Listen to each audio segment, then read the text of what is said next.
just a few minor details.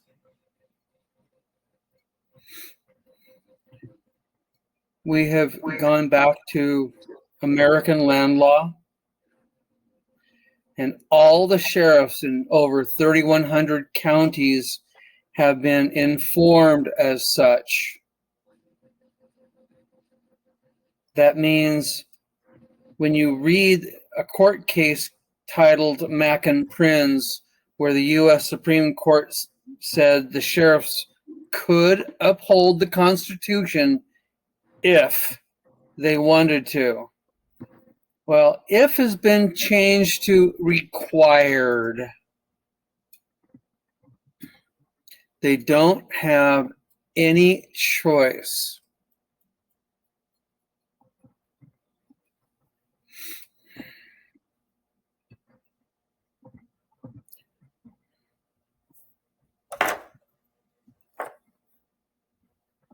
So with the liquidation of U.S. Inc.'s contract, and U.S. Inc.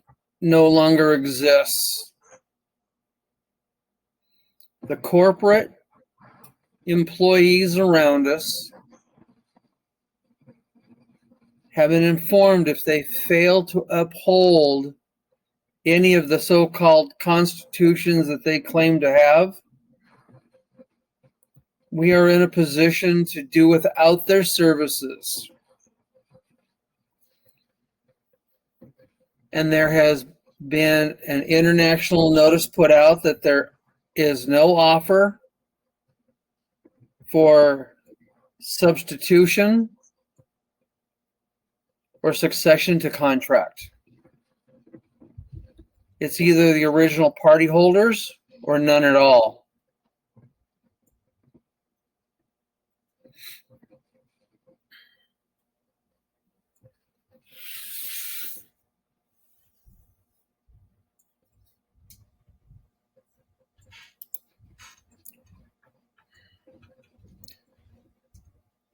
I live in or on Washington,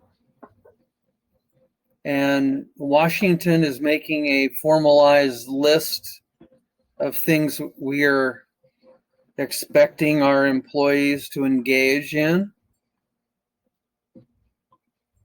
Many of the alphabet soup agencies have been put on notice that it won't fare very well for them if they continue the path that some reports have indicated.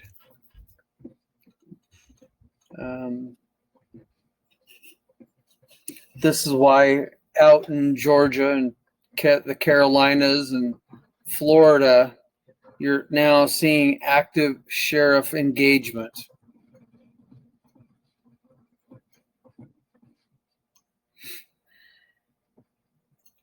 Many of the false instructions have been countermanded. So we're going to get through this. It's just going to hurt for a while.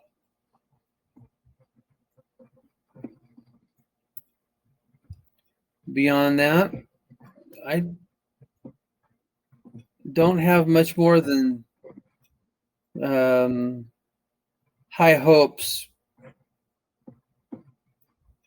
A grand accounting has been ordered out of the entities that took our gold in the 1930s. I haven't seen any reports on performance-based offerings. So that's pretty much all I have to say tonight.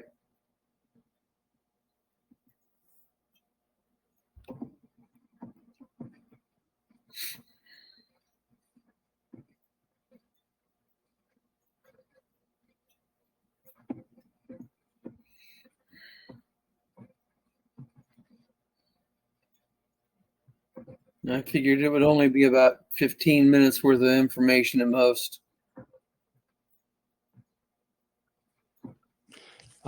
Jim, I have a few questions for you.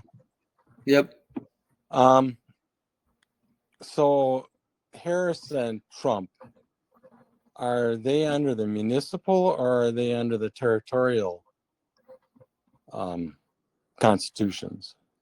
Or are they under the United States? Where do they fit in this whole thing? Okay, so the United States, little t, little h, little e, I'm being specific. Donald Trump was the last sitting president and CEO of that corporation. The United States of America, Inc. went Chapter 7, international liquidation. It no longer exists. And that was the municipal enterprise. So the municipal folks tried to offer up a new contract for the office of the White House, Inc. And that was what Biden was attempting to effect a successor to contract with. And that was firmly rejected. All the municipal employees are in the process of vacating America.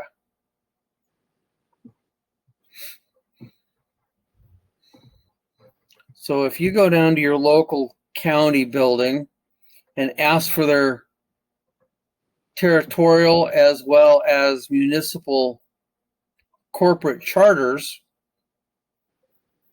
and once they give them to you, you can tell them, oh, and by the way, I'm aware of the bankruptcy of the municipal as well as the territorial. Then watch the expression in everyone's face. See if they turn white.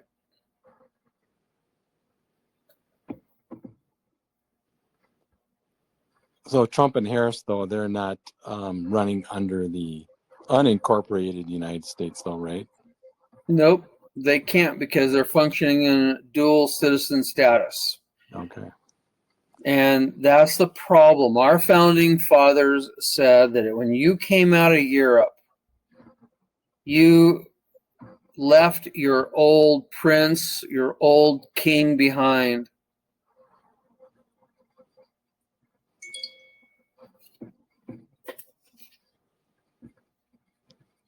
So how about our military? What are they under? Oh, our military came home. Oh, they did. Okay. So, that's good news. So from 1860 to just a week and a half ago, they actually functioned as internationally recognized commercial mercenaries.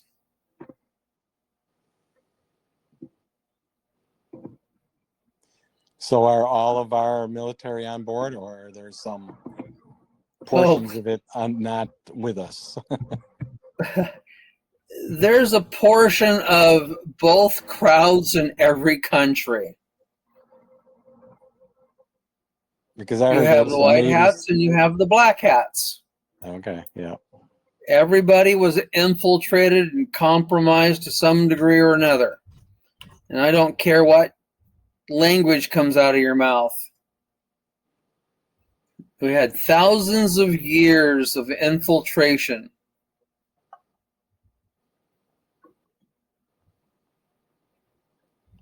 By some rather unsavory, unscrupulous curmudgeons.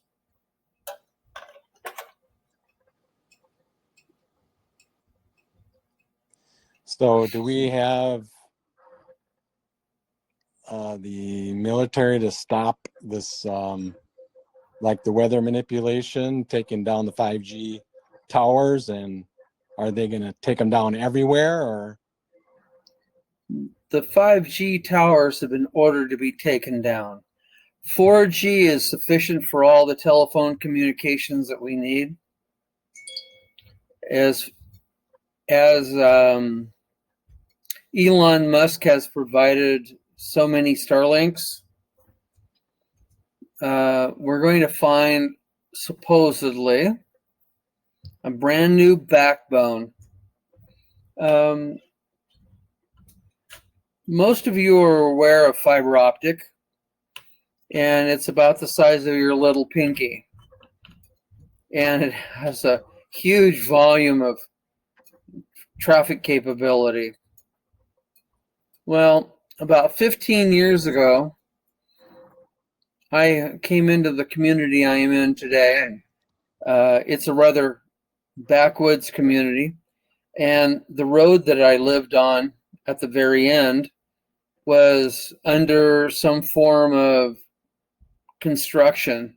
It had been torn up, big trees removed, widened, and I went down about 6 miles on it, and I came up to a TD-20 that had this 8-foot spool of this orange cable.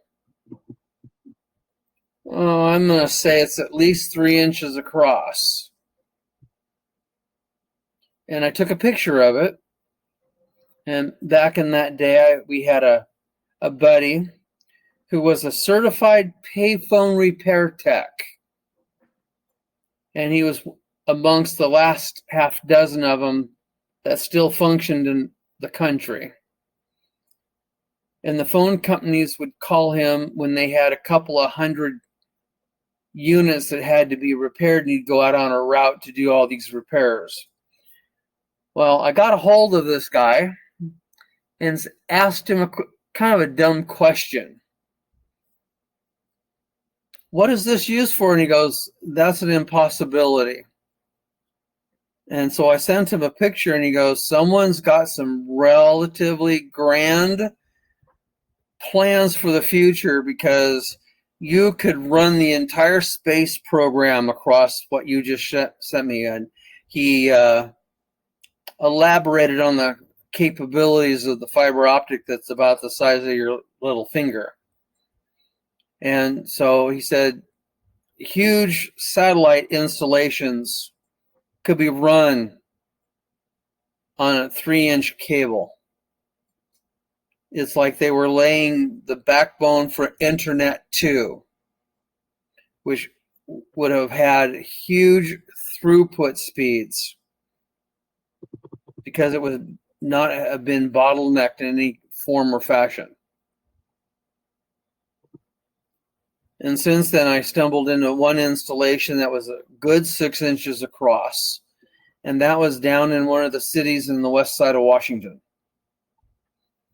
There was about 15 feet of this 6-inch coming up out of the ground next to a telephone pole, and it was strapped to it just to keep it from flopping around.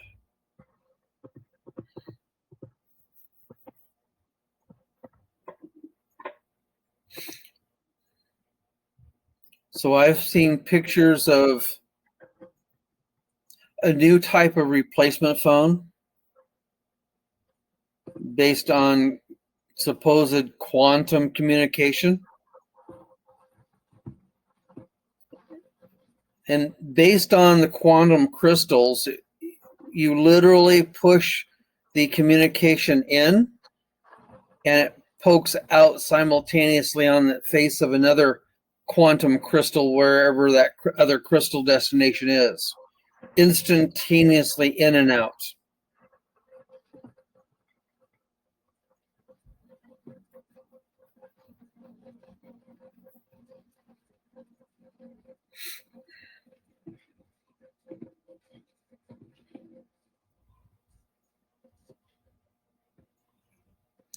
I can tell you the Federation of States has placed a bid for 12 main servers, and they're totally moving away from Microsoft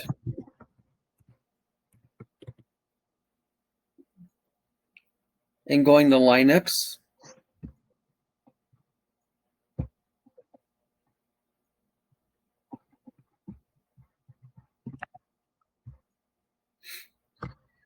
So if you know anybody that owns Microsoft stock,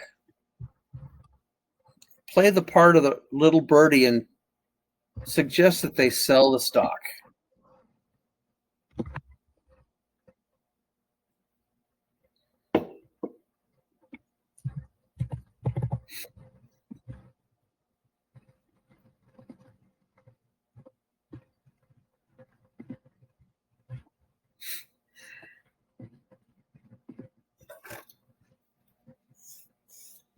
Who actually gives our military the orders now under the unincorporated? Is it Anna? Okay. This is where history has not been properly taught. So I'll cover this. We go into the colonial war, we come out of it, and we're victorious. Treaty of peace gets signed. We then pitch a business deal to the king for some possible services. We make a stipulated list of 19 services. And it would be beneficial if people learned what those actual services are, because when we do away with the double dipping contractors, both the municipal and the territorial provide the same general services. And we have been double taxed to provide those services. So if 90% of what we look in the landscape and call government were to disappear tomorrow morning, the cost of running this place would drop significantly.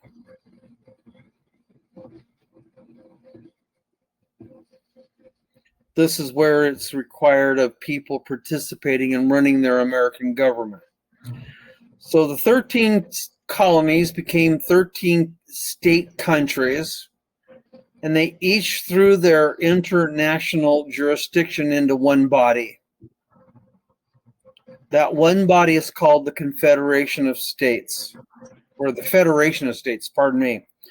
The Federation ran America from 1776 to 1781, and it sits squarely in the international jurisdiction. It's always been here, always been able to run things in the background. It's just the contractors didn't tell us what they had done to us back in the 1860s. And then they went hog wild on us. Like credit card thieves and identity theft, they hacked us as a country. Well, now that we can see the light of day, we've given notices to the principals, which were the King of England, the Lord Mayor of the City of London, and the Vatican. And we told them to correct their operations. So the Federation of States then gave rise to the Confederation, and the Confederation gave rise to the Federal Republic. Due to the fact that the Reconstruction Acts of the Civil War were not properly explained to us,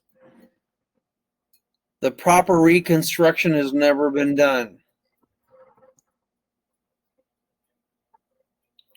So the Federation of States is running the international jurisdiction right now. And it has recommended that we, the 50 states, consider the reconstruction of the body. That body gives rise to the American Congress. The American Congress sits in Philadelphia Hall. That is the actual seat of the American government properly.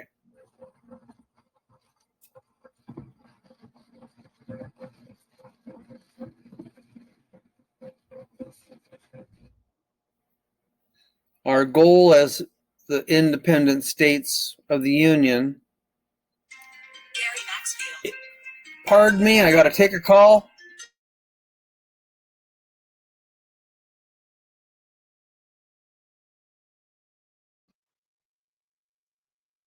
What happened? Is everybody still here? Yes, we're waiting for John. He had to take a call. Okay, that's I'm what I back. thought he said. I'll be with. Boy, he's got more information than anybody I've ever heard of. He's got it all, doesn't he? Yes, I agree.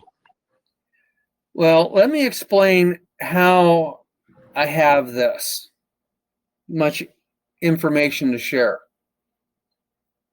First of all, my people have been in the legal field since 1220 AD.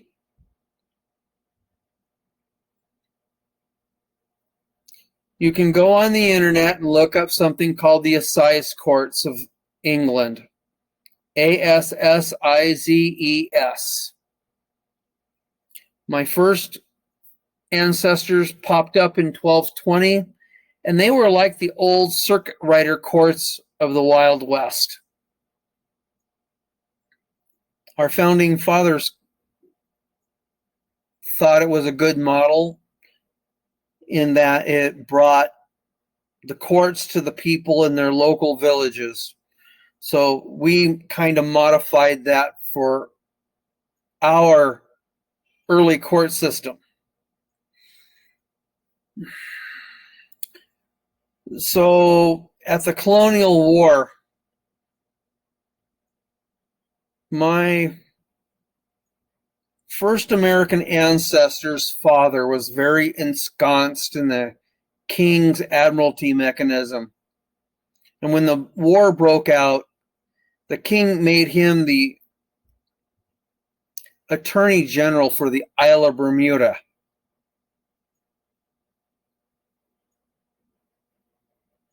So I have law in my bloodstream. Secondly, I'm a recording secretary for the Federation of States. As such, I stand in the international jurisdiction helping people reclaim themselves as Americans. And then I sit on a couple of committees here in Washington.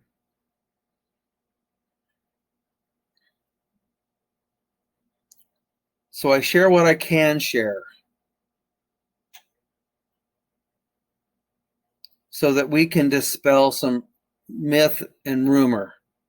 Because frankly speaking, there's so much disinformation, it's mind-boggling. We've got groups who are claiming to be us who are not. There's a group out there that's in possession of our Title IV war flag that they picked up at some kind of auction, and they're claiming to be in possession of the government. And we have other groups that are claiming to be Americans when they clearly straddle both jurisdictions, and our founding fathers never allowed for dual citizenship in the American government. This is part of why they passed the TONA Act. Attorneys are agents of the Crown of England, and our founding fathers made it such that they couldn't even hold the office of dog catcher. They didn't want any undue outside interference and influence.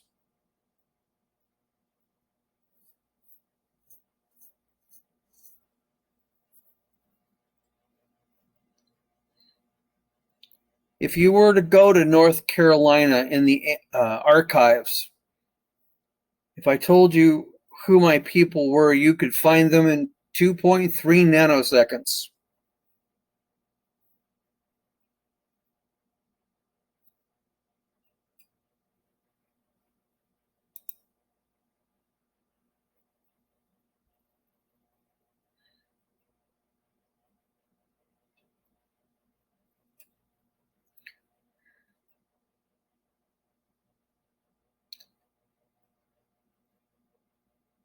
I just feel that our country has been abused,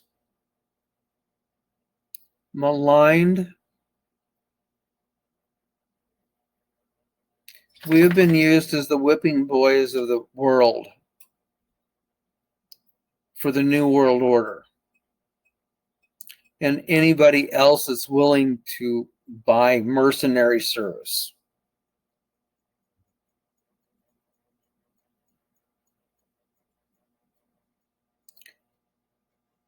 All that has now changed because the U.S. military became the American military in the last week and a half. They were brought home to the land and soil and once again made honorable soldiery.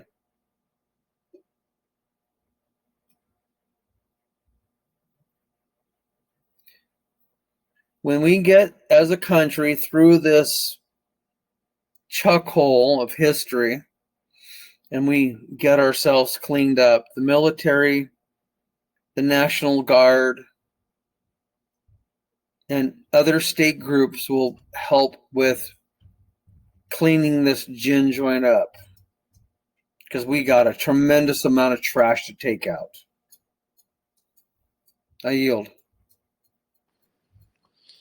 Why do we even let Trump and Harris go for president? I mean, I guess is it just I know it's all a show right now. Is it just because the people aren't awake enough to give them all the information, or we just need it to be an act for a while? It needed to be an act for a while. Think of everybody being puppies. We just got home. We don't know the house rules. Someone says no, and you've done something kind of nasty, and you get your nose rubbed in the carpet. You get spanked, and then you get thrown outside. This is a similar thing that everyone's experiencing.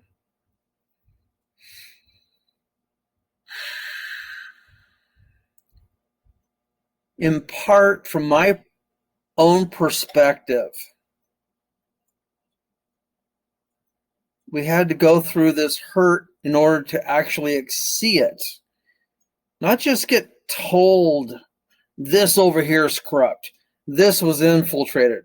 We actually had to see it with our own eyes, experience the pain before we would acknowledge the precipice.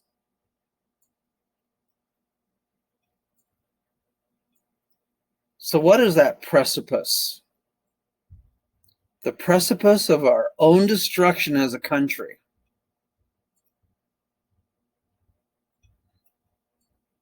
When people do not think of themselves as victims of Stockholm Syndrome, we've cozied up to those whom we perceive to be in positions of authority. They've given commands that are off the hook, off the wall, ludicrous as hell, but still people obeyed.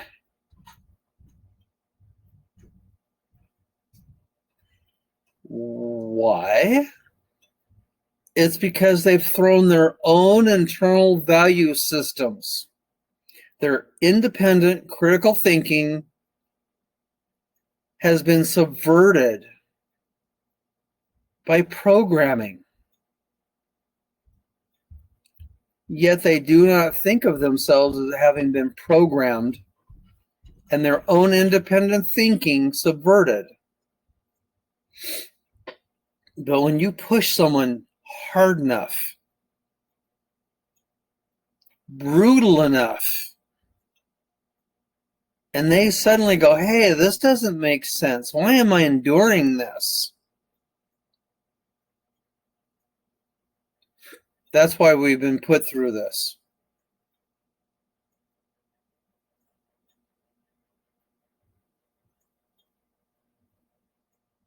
Next question.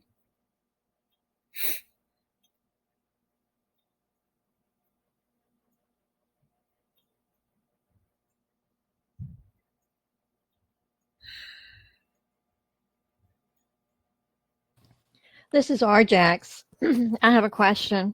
You said that our military is back on land. Is that all branches of the military? Yep. So up the Constitution thread, there is an ex parte Milligan notice posted somewhere.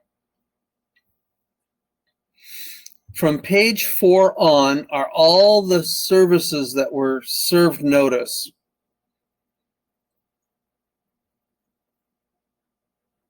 I would ask people to go and actually read that list. So instead of serving it to the commander-in-chief of the U.S. military, Trump got served a carrot on a long stick. The commander-in-chief of the American Armed Forces.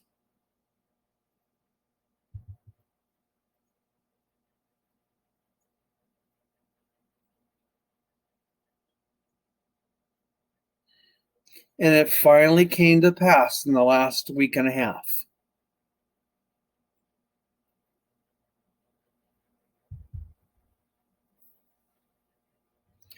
So with the cease existence of a U.S. Inc., we're now at a point where you're going to physically see the roll out of the devolution protocols. All 3,100 plus county sheriffs were given notice of a change of government and a change of jurisdiction of law.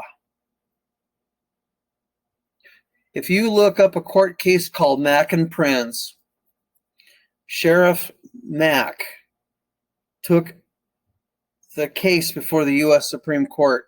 The court said, you county sheriffs can uphold the Constitution if you want. If is a discretionary, whimsical word. If. What do you mean by if? Well, that went from if to required. As in a ministerial obligation to perform. And they were granted actual state immunity as the highest enforcement at the county level within the physical borders of their respective county.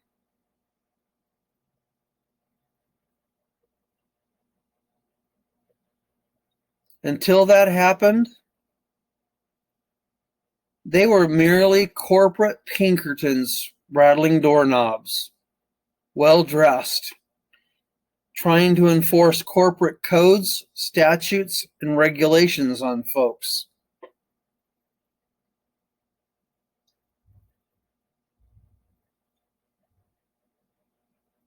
There's a retired sheriff who was challenged and given some information. And he went on a deep dumpster dive. And he came up with so much information that the codes, statutes, and regulations are not constitutional. And as such, he just told his fellow law enforcement folks that they have not been properly taught. Well, they don't know what they don't know because the training academies come out from underneath the state corporation. And when they improperly train, then the people who are officers improperly enforce. But what the officers don't realize, that they don't have state immunity. They have been commercially hung out to dry, bearing full commercial liability in and of themselves of their actions. They don't know what they don't know.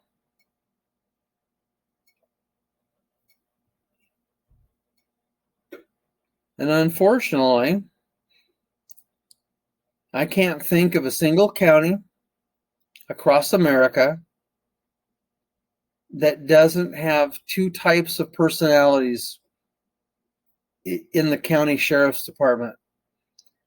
Those who think that they're actually upholding something honorable. And then you have those that come into their offices with a bully's mentality. And they're feeding their egos.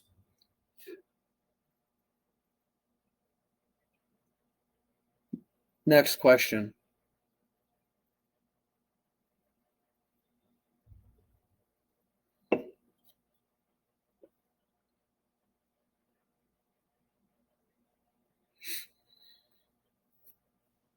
I don't know why, but this is Arjax, but it seems to me people have been saying for a long time that if anybody can uphold the Constitution, it would be the sheriff, because we the people elected him to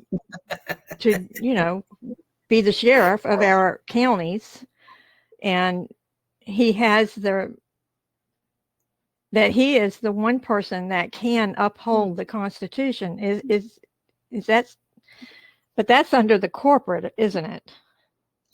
So let me digress what you just said. We the people elected. No, we the people did not elect the corporate county sheriff. Right, because we're British citizens. Members of that corporate hierarchy with a British territorial title hanging over you as citizen. Because from their side of the perspective, in order to vote inside that corporate structure, you have to be a Commonwealth citizen. Yet people do not know that in order to elect Congress, only the Electoral College elects the president. The common everyday street straw poll known as the vote doesn't do diddly squat. Right. We the people have been misinterpreted. So we the people is a category of folk. And it's on the constitutional side of the construction for the United States of America, unincorporated. So the states send forth their deputies to Philadelphia Hall. The American congressional folks bring forth folks for the Confederation of States.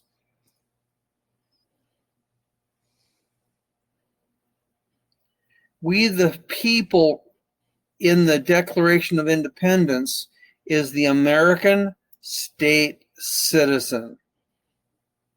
They have a singular allegiance to their respective state.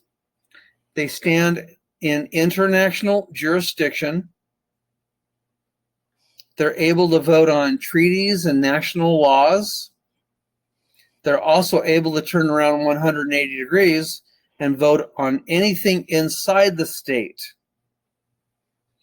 We were all born as nationals on the state that we were born on.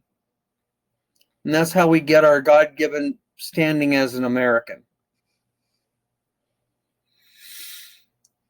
There is a push on by the contractors to misinform people of what a citizen is. As a national, you don't owe any allegiance to your respective state. But a state citizen picks up the mantle of responsibility. With that responsibility comes rights, and with those rights come duties. And when you're a state citizen, you help with the international affairs of your respective state. I happen to be one of those American state citizens. My firstborn American ancestor fought in the Colonial War, and I possess his Colonial War pension number. So our hereditary head of state as an unincorporated country granted equal standing recognition of all the Colonial War veterans and their progeny forever. So this is why it made America the land of the free and home of the brave.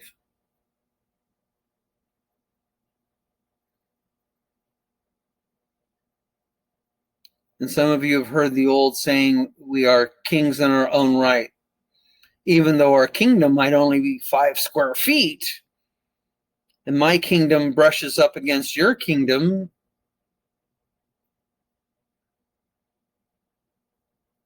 and where I have joint sovereignty in my kingdom, my sovereignty ends at the edge of yours. As long as I don't trespass equally across you.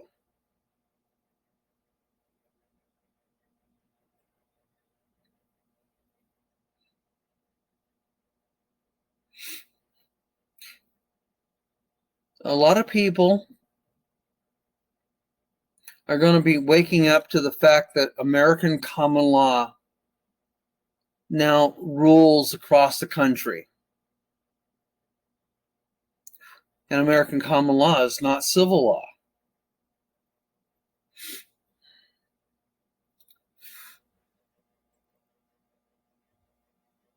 And most people are going to have a hard time when they come across the fact that they've lived their entire life as a subject citizen and treated as a slave. Because it flies in contradiction to the Emancipation Proclamation, or what at least they were taught of it. When people look at that monument sitting in DC with Lincoln sitting in the chair, get a really good picture and look underneath Lincoln's hands, you're going to see the colonnades of Roman fascia. This is the symbol that the emperors used to carry to show their status and authority. What you're actually seeing is a worship temple to the first installed American Roman Caesar.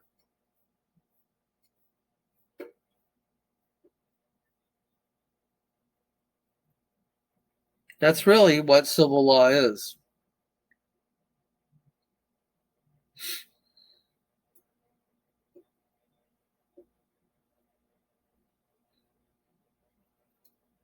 Foreign, imported, Roman Empire Code.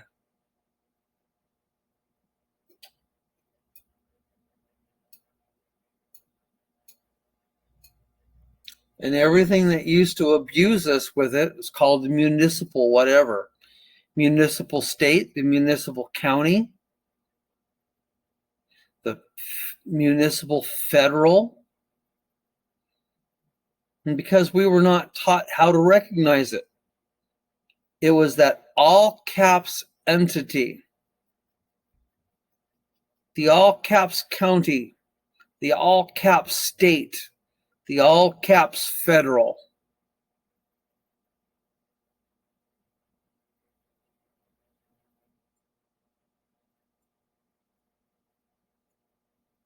And our two contractors really went off the beaten path and played ping pong with the American people in the court system in 1937.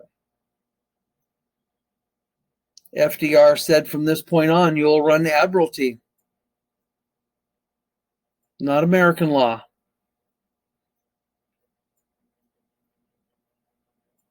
And there is American admiralty law, an American common law.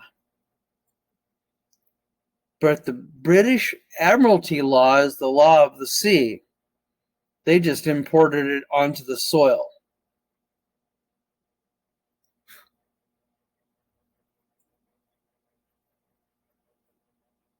And thankfully, it's going bye-bye.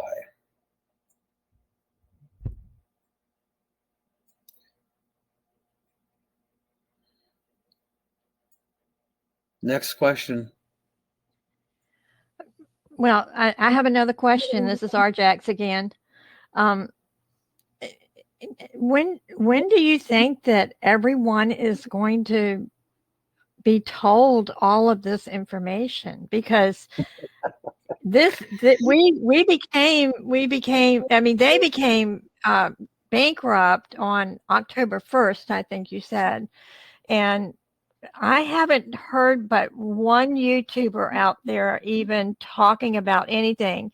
And he was only mentioning the fact about the ports, and he gave some, he went into the history of how the ports were being ruled, and that he felt that what had happened during the strike was the same as what you said, that they are now under the American and not the corporation. Mm-hmm. Well, so I'm just wondering, when do you think everybody's going to find this out? I mean, can Trump do this? Can Trump tell us what's going on? Oh, I think there's going to be a major declassification here within the next 6 weeks. Oh gosh, that'd be great. Yeah. And here in Washington, where I live, we're rebuilding all of our court manuals, our jury manuals for the training of people for the common law. And our goal is to hold elections in January. We're going back to the old tradition.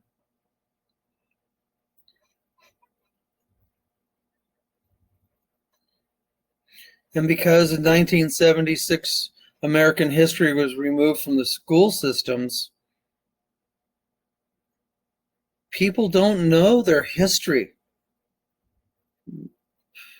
And this is a sad affair, but this is why we're experiencing this nose rub.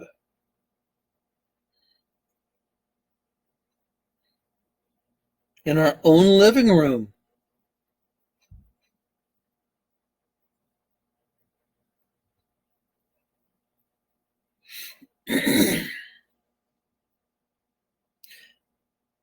That way, each of us passes down our experience, our unique perspective, so that going forward, we don't allow what we came through to ever happen again to us.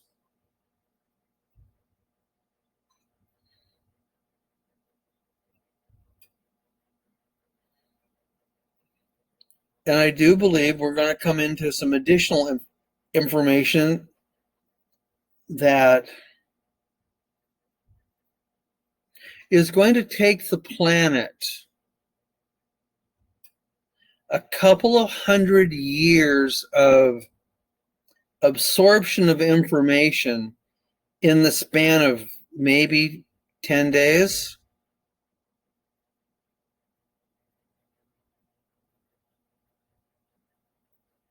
So when we come out of this time frame, you're going to see a lot of traumatized people.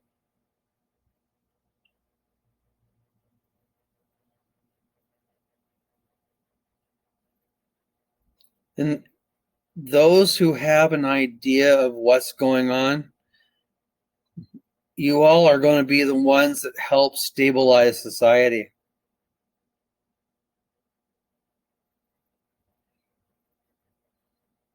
Because the American government starts at the kitchen table moves to the neighborhood, moves out into the county, up to the state, and then up to the what we call the federal level.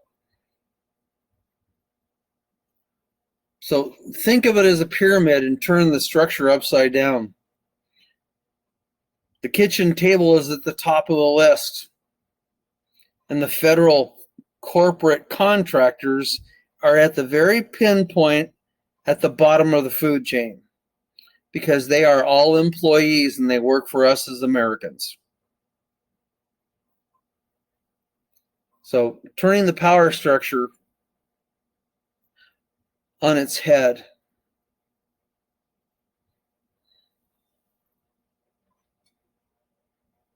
Next question.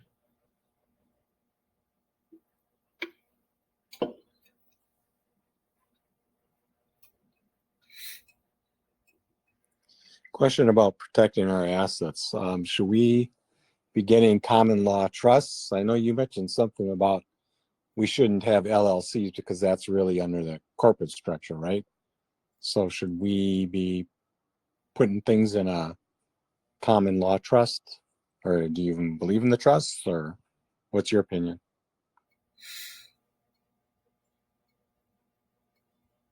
Personally, I hold a 508 ministerial trust that sits right next to the Amish, the Quakers, and the Mennonites. Fully First Amendment, freedom of religion. But it is a situation where I help people with it. The living men and women do not need a trust. When you walk back into the land jurisdiction, you can function from an assumed business certificate, totally unincorporated. But there's a protocol for taking your corporate business and changing jurisdictional law under which it operates. Unbeknownst to most folks, there sits a 15 trillion, and I repeat, trillion-dollar bond in the Treasury for us to function under unrestricted international trade.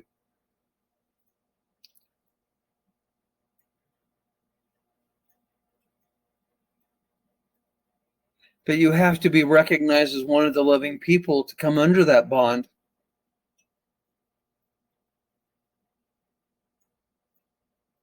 Now,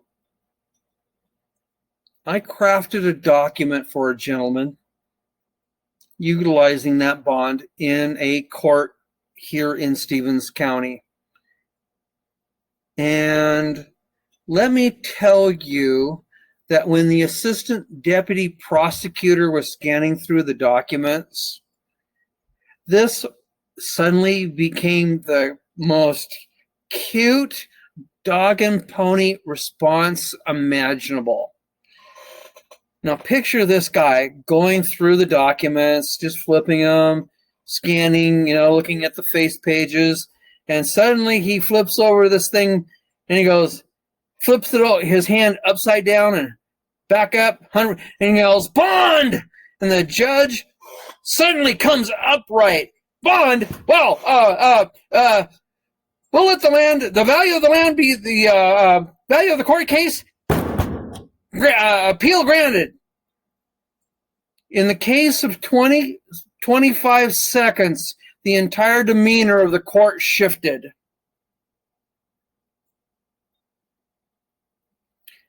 That particular assistant deputy prosecutor is no longer in this county because the shift of recognition of authority, I'm going to call it, subtly changed. And this particular gentleman is the inheritor of a land patent. And as an American, a land patent is the highest form in recognition of possession of land by right, in a freehold, in a lodium recognized under American law. Because they've been treating everyone as British subjects, they're subject to a leasehold. And their real estate, which is a royal estate, is in a king's trust. So until people come out from underneath that, they are deemed to be incompetent. And when anybody hires an attorney, they represent you as the dead. The dead fictional infant decedent estate.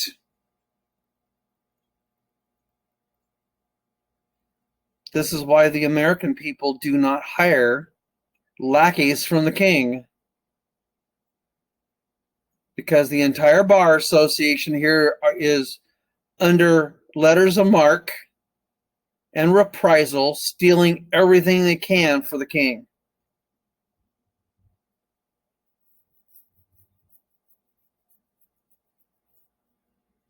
But when we came under internationally recognized land law, the attorneys have been defanged. Though they huff and they puff, what they're trying to do is enforce contracts. And if you do not recognize something that you've done in the past as being a contractual item,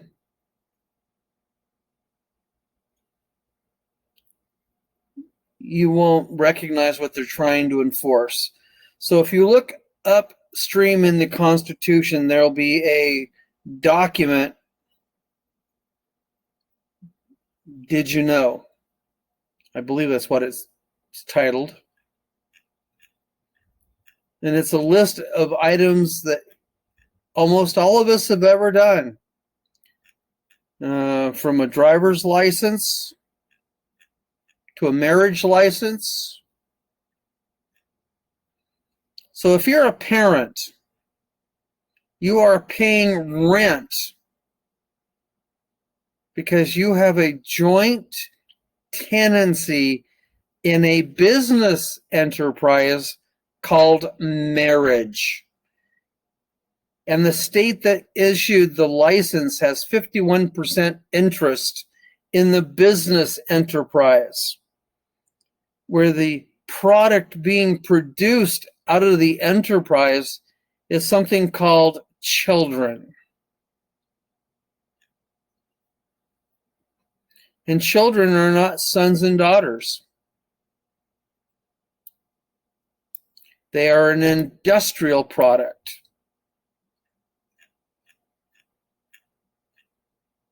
And if you change the C to a K, and you change the enunciation to children, go look that up in Black's dictionary or Weiss's Trust Library dictionary. So the PDF is called Did You Know PDF. And it was posted on September 27th. And just above it, there is a structure document PDF. Pull those down and go read them and share them. Have discussions with your friends and your family. There is a legal marriage and there's a lawful marriage. They sit in different jurisdictions with certain blessings and certain disabilities. The legal marriage has disabilities.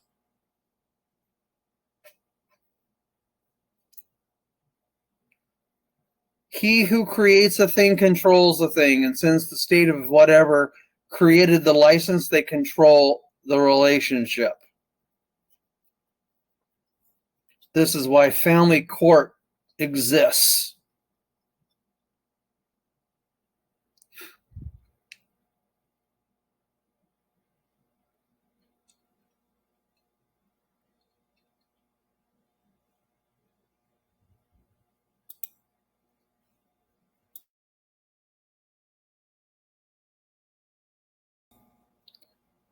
Any other questions?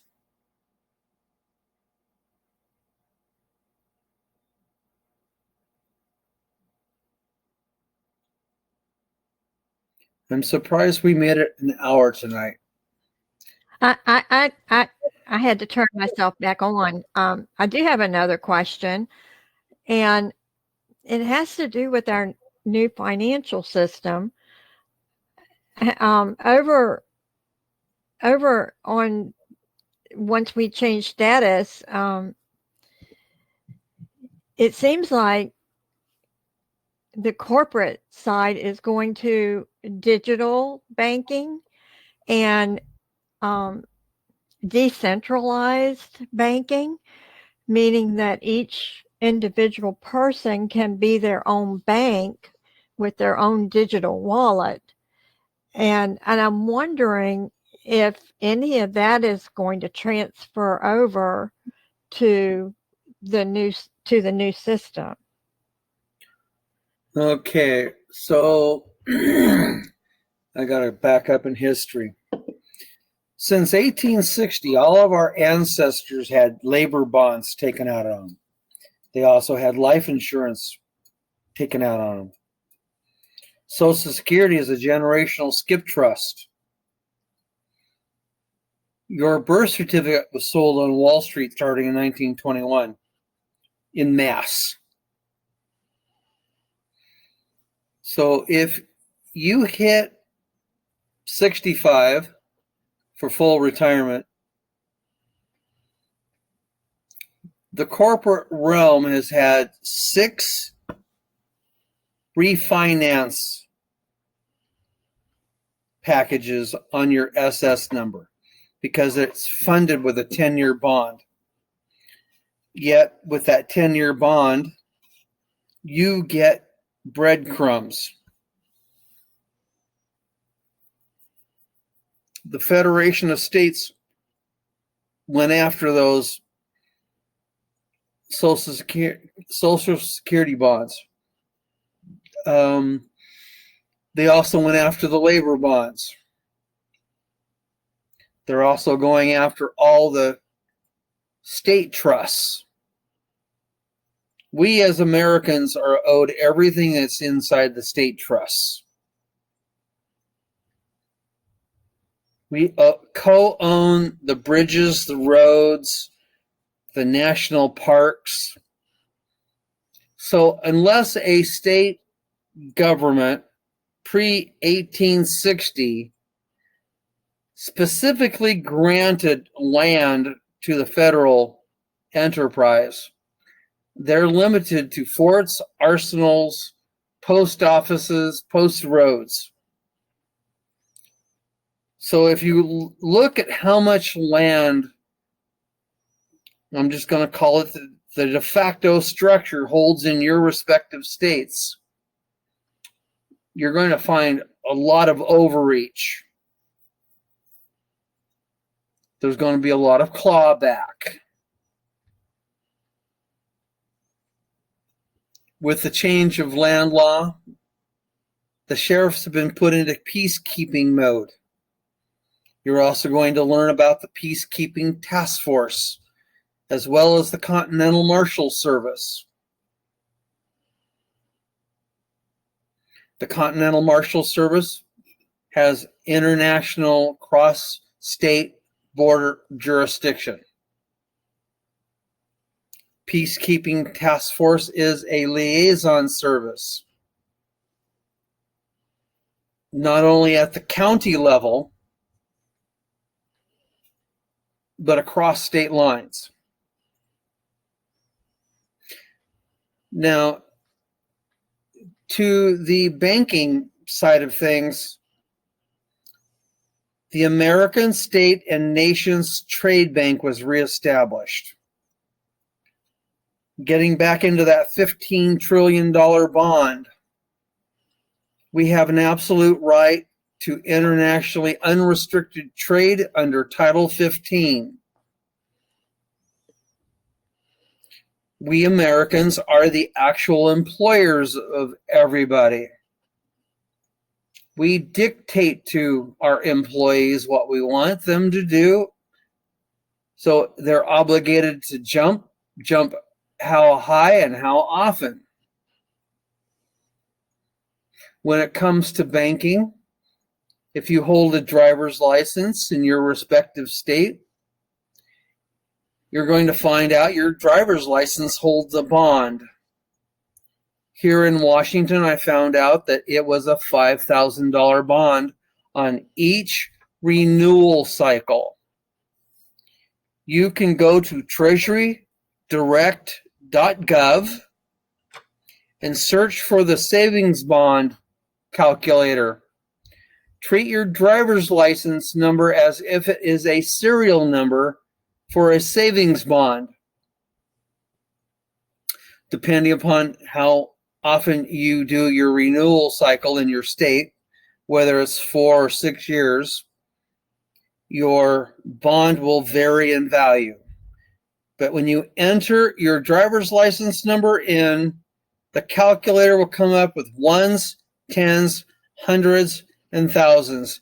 And you have to pull the value across, tally them to see how much the bonded value is on your driver's license.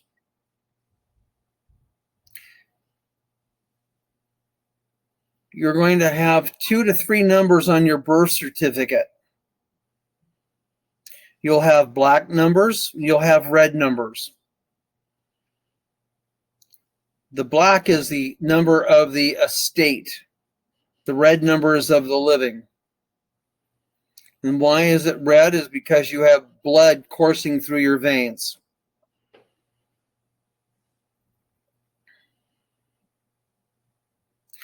But the birth certificate is not you. It was created under foreign law by foreigners, and he who creates a thing controls the thing. So your relationship to the birth certificate has been that of a donor. The claim has been made to cancel the donation on behalf of many Americans.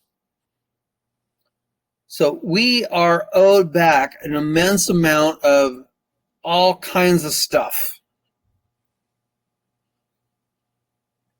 Across the country, there's a blue dot banking system being established. Banking is loosely being used because it's the only term the people in general know of using. But in reality, what's coming is a prosperity system. Our contractors hacked into our credit line as a country. The Internal Revenue Service and the IRS are 2 separate entities sitting in 2 separate contracting jurisdictions. And they were supposed to do the bookkeeping, balancing on a daily basis, but they didn't do it for 160 years. This is why the national debt got sky high. We're now functioning from the other side of the ledger as of a week ago.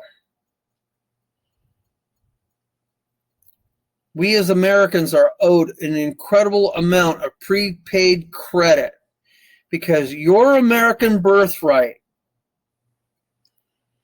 your father's and mother's birthright, your grandparents' birthright, and your great-grandparents' birthright were mothballed into a state trust deemed a collaterable asset. And then the credit from it was distributed across the globe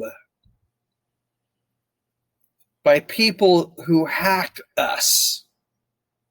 So as an American, you're owed an incredible amount of everything.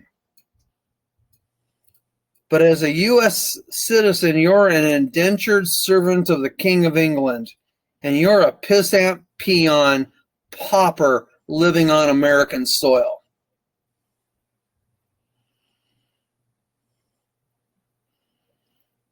So like I tell people, come home. Correct your status. Once again, be recognized as an American and learn to walk in your own authority.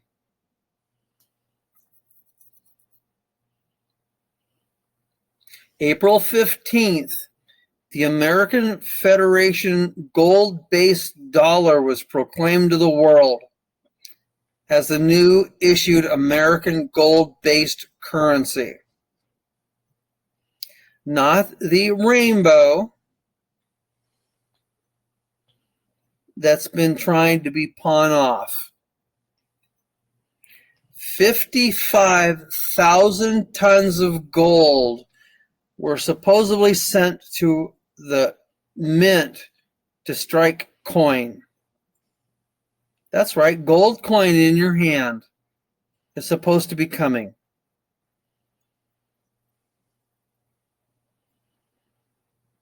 You're going to learn about the Global Family Group.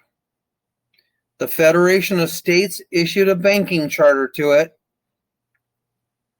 and it cut corners in the rebuilding of the American banking protocols. It saved us over a decade of rebuilding everything that was scuttled in the last century and a half.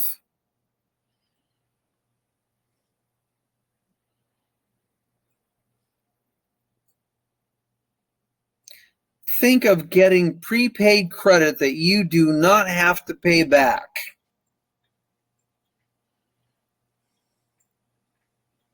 Like a prepaid credit card, but the source is what is owed to you. Because your identity was hacked, your birthright was hacked. At least 5 generations back. We're actually entering into the 7th generation now.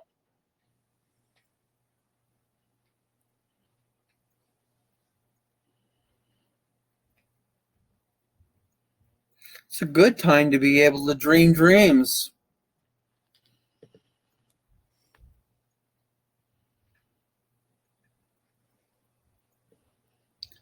And to reimagine what your life might look like if you could retake the path of your life to pursue your passions. I originally wanted to be an oceanographer. I had dreams of being the next Jacques Cousteau. But I also had very strong family ties of family. And when I learned that Jacques also left his family, his sons, his wife on shore for up to 9 months at a time, I jumped study majors and started down the engineering path. I'm most certainly not the only one in the landscape that has done this. And because I went down the engineering pathway, I ended up picking up a 35-year career with a major jet airplane manufacturer. Sure, it paid the bills, but it's not where my passion was. What would your life look like if you could chase your passion? If you did that, you would actually never work a day in the rest of your life because you're chasing your passion. And you're chasing it with the fullness of your spirit. not with the drudgery of a 9 to 5, going to a job, which is just over broke.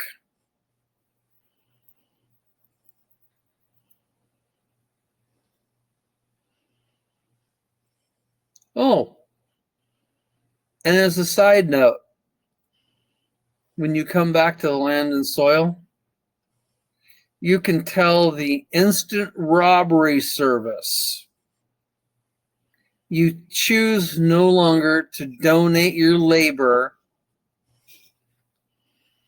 So the next time you get your paycheck, look at the federal withholding. What if you didn't have to do that anymore?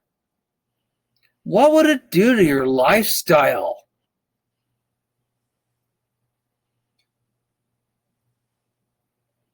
$1, $2, $3, $500 per paycheck. Oh my God, coming back into your pocket. What would it do to your lifestyle and your dreams? Next question.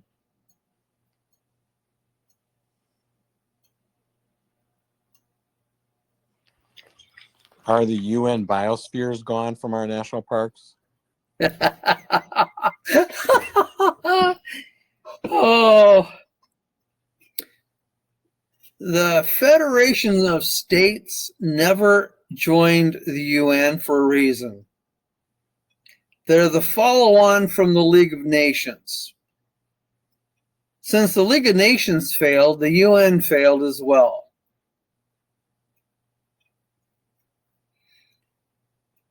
And the corporation couldn't sell what was not rightfully theirs. When you look back at Theodore Roosevelt, walk softly with a big stick.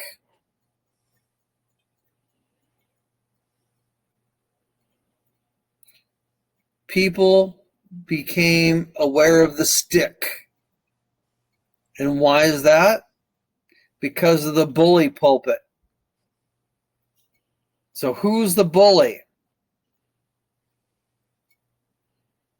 And by what authority? The two-party system is not American and never has been. Next question. This is Arjax again. I have another question. I'm wondering, is there a treasurer of the government for the Federation of States? And if so, has that person talked to the treasurer of the corporation? And does the treasurer of the corporation know that the corporation does not exist anymore? I'm just wondering how all this is going to work. I'm sorry. We have an American fiduciary.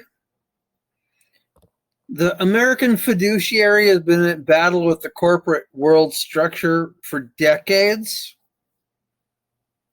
And over 203 countries have given over their authority to the fiduciary to represent them in reconciling international banking issues so that we all can go back to a gold recognized standard. Our international claims to gold predate the Chinese by over 100 years.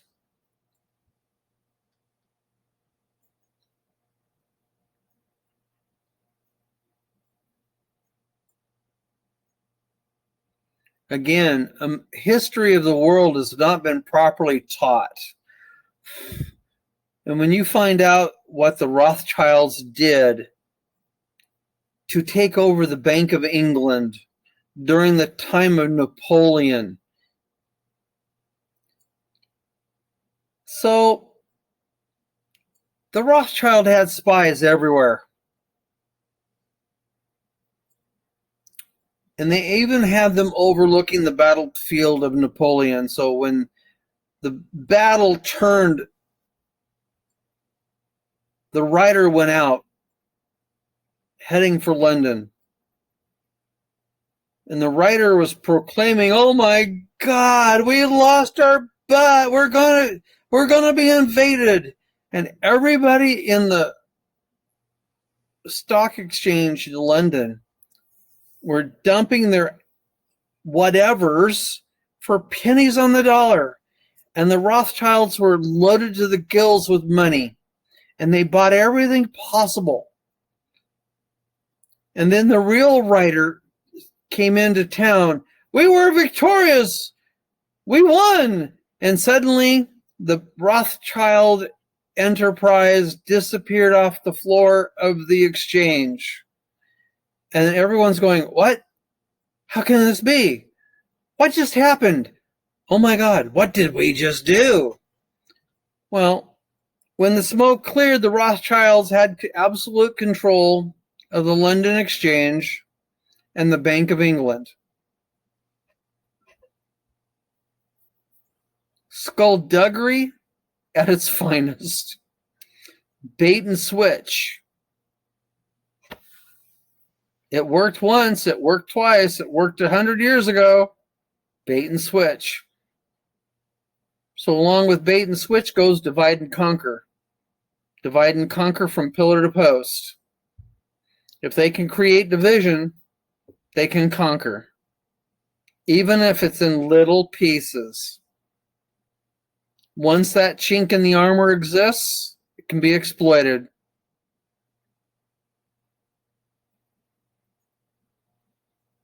So yes, our fiduciary is in contact with the World Bank, the International Bank of Settlements, and a host of other entities. And a grand international accounting has been demanded. Because in the day of FDR, 20,000 tons of gold was confiscated from our ancestors. 6,000 tons went to the Federal Reserve. So there used to be 64 international Federal Reserve banks. It has all rolled back up into the lap of the New York Fed, and it was the only one we were dealing with for quite some time.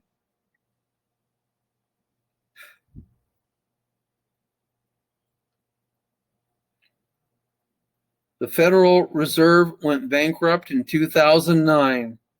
They were invited back to the negotiation table for a 50-year lease, and they thumbed their nose at the Federation of States. So the Federation of States seized. Along the way, we've done historical research. We found out our contractors who negotiated the original Treaty of Peace of 1783 did it fraudulently. And how so? There actually hasn't been a legitimate king or queen sitting on the English throne since 1707. In 1707, Queen Anne stepped off the royal throne and took up the seat of the estates. The seat of the estates is the land of the dead,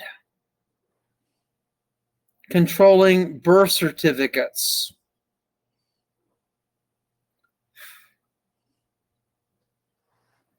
And this was by way of the Act of 1666 when London went up in flames.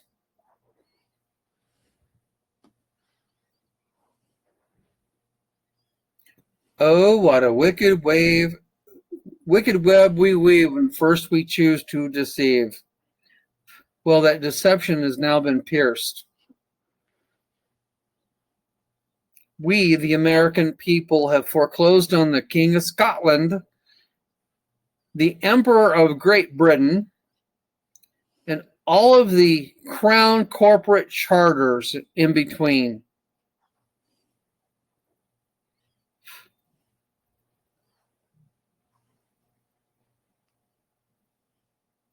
This is in part why Trump did the walk in front of the Queen.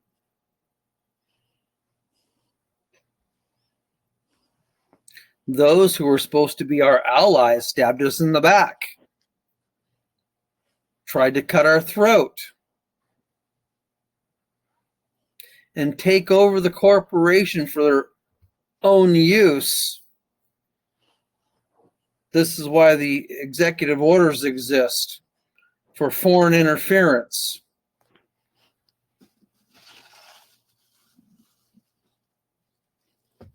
We're taking it all back, folks.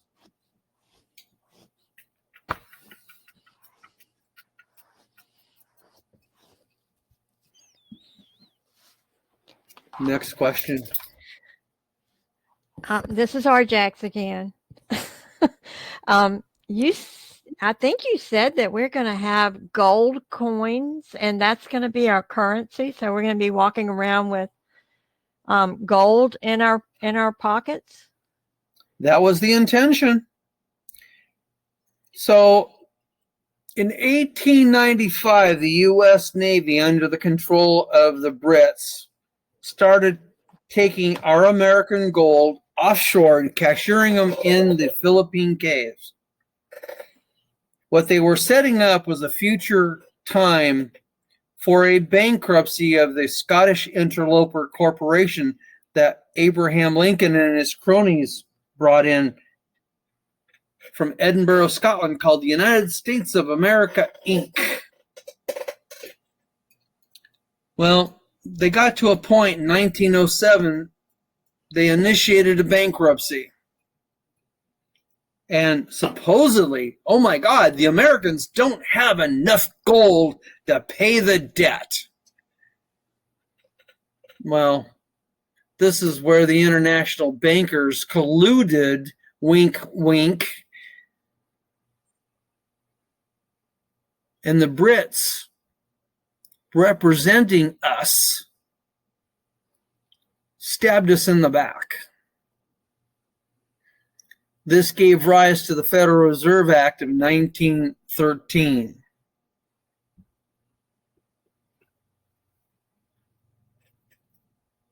And here we are today with the Federal Reserve note having been devalued by fraud, counterfeit, inflation, which is actually a hidden form of taxation, to the point when the Federation started doing an international accounting, it got so bad, it was 234 FRNs to 1 cent.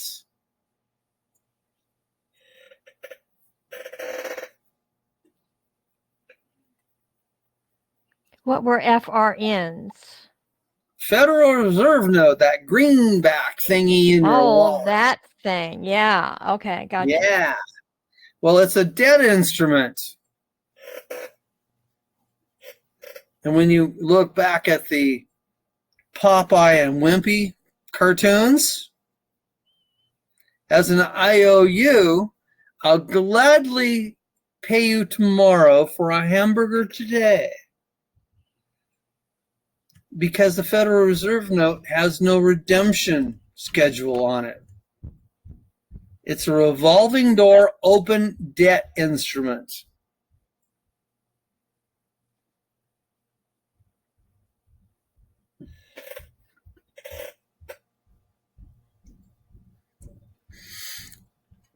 Now, with the central bank digital dollar, whoever has their thumb on the button can electronically freeze you out of everything, versus a all cash based economy where you have privacy, which is a novel concept.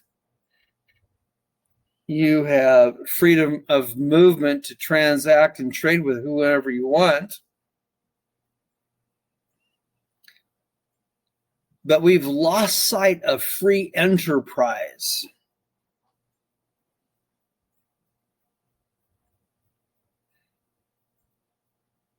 And frankly, the economics that I hear from most colleges isn't worth the Charmin to write the degree on.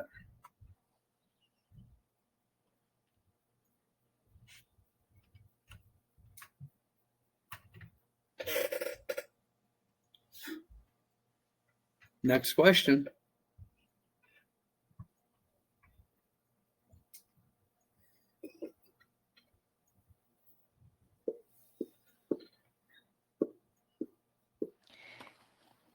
So let me ask you this. We're going to be exchanging when there is a reset soon. So will all of our foreign currency be exchanged into gold coins?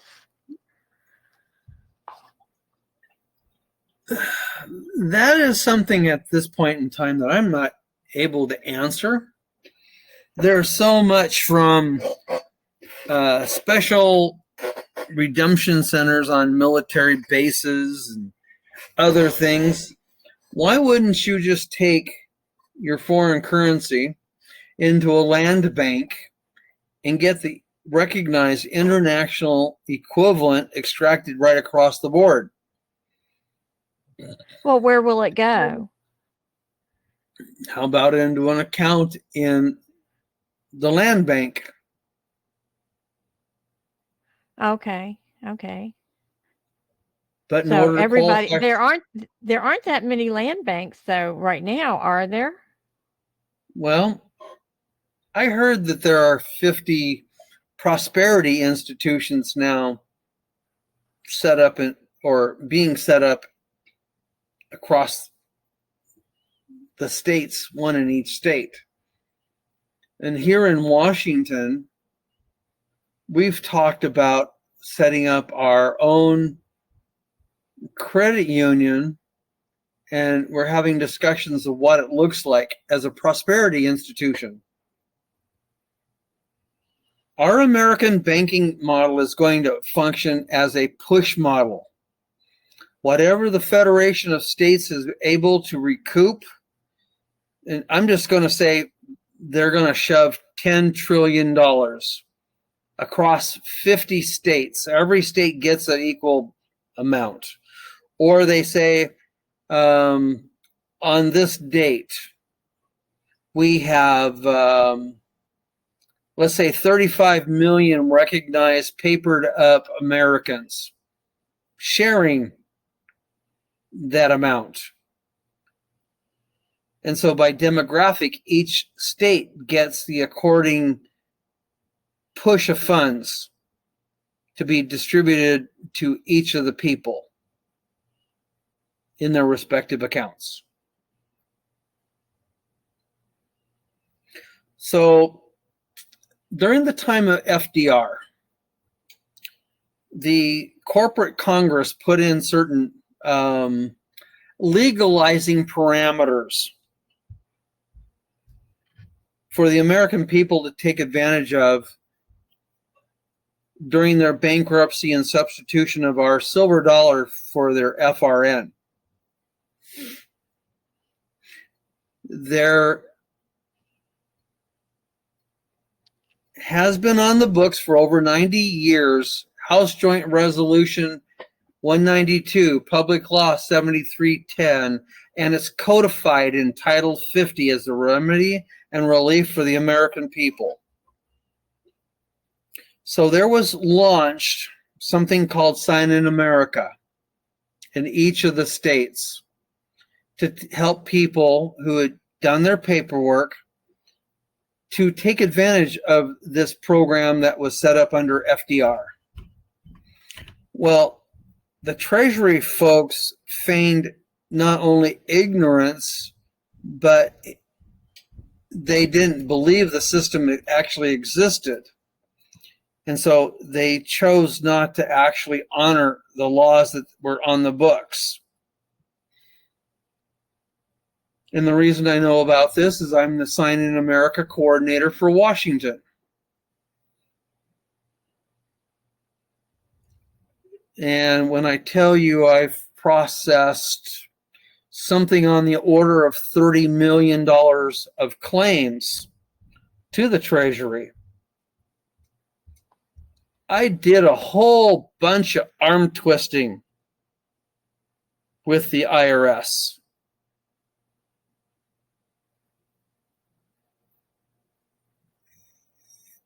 And in their ignoring of the claim process, we were told there was once something called the federal window in each of the states. But because they had kidnapped so many of us on record, they slowly started closing down the federal window. And it got to a point where there were only 3 of these windows open left across America for the submission of bills. Out here in the Western 12, it was Ogden, Utah.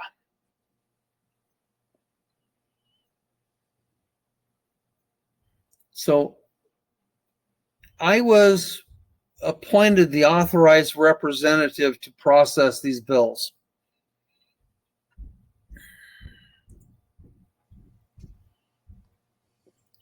Now, the program ended in the fall of 22, and then in March, April, another round of it was opened up as a arm twisting operation, and everything had to be submitted by April 6th.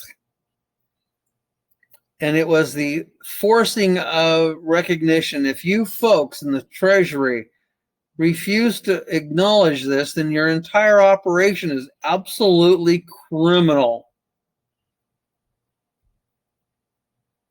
And it's caused movement. The international bankers and the folks at the Treasury are starting to give way. I personally feel that at the end of this year, at the end of 2024, we're going to get a whole bunch of presents. And those presents will involve the things that we're owed, like the real title to your car, boat, RV, being able to hold your house in an allodium title under land patent, not subject to property taxes. And then historic payments from that last 160 years of criminal enterprise.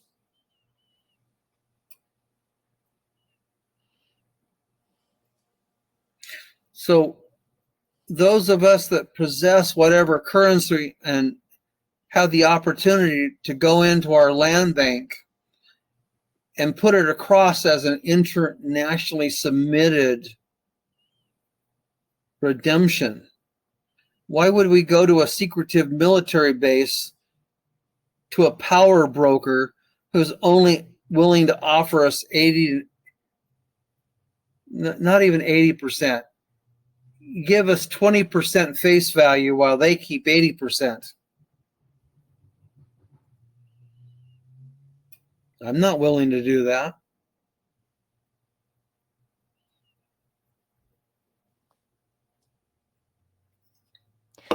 So then where will you be going if you're not going to one of the redemption centers that you're talking about? Will you be going to one of the trade banks? Yep. Trade banks trade in physical assets, gold, silver, gemstones, whatever's physical and of value.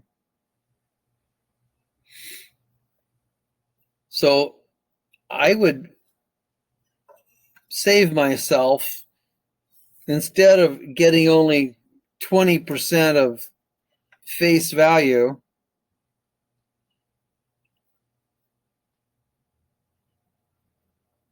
I have huge plans for humanitarian rebuilding.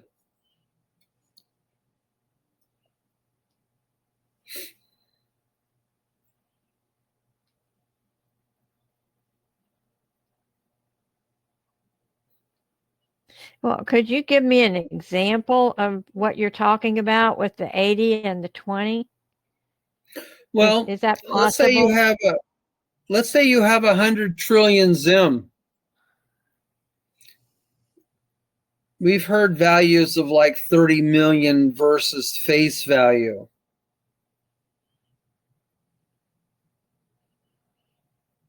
We've also heard that Zim is not going to do anything, that we're not going to be able to redeem it for anything, or it's just not going to work. Well, this is a lot why of people have said that. Yeah, so whatever happens, why would I give a middleman some percentage? I've heard that the Iraqi dinar is going to walk out the door at like 327, 357, isn't it? We've heard some gurus say it's going to be 16 to 18. Yeah. So yeah. 16 to 18 against what? I know.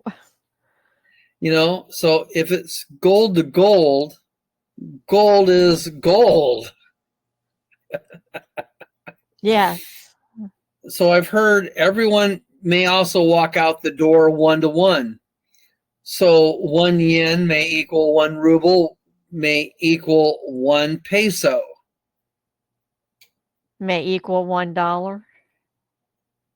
Yeah, but it's an American dollar, not a US dollar. Right. Gotcha. So we've all heard all kinds of rumors.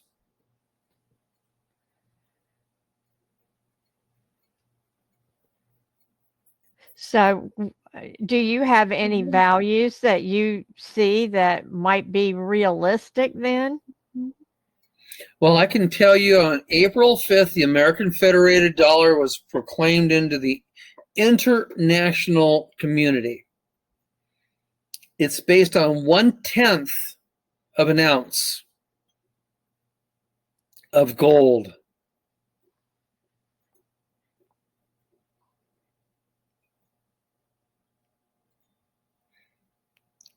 And its value will fluctuate just like anything. If gold goes to 5,000 USD, what is 1/10 worth? 500? Uh-huh. There will be a time, I do believe, when there's going to be a call on Federal Reserve notes for trade out in the economy. People and will we be trading to the new Federation dollar? Well, that is where there was a notice given from the Federation that the rainbow dollar is to be redeemed as prepaid credit on its issuance for our side of the ledger. The IRS and the Internal Revenue Service were supposed to do day-to-day accounting, and at the end of the day, it would be zero sum. Well, that never transactioned. This is why the national debt supposedly got so high.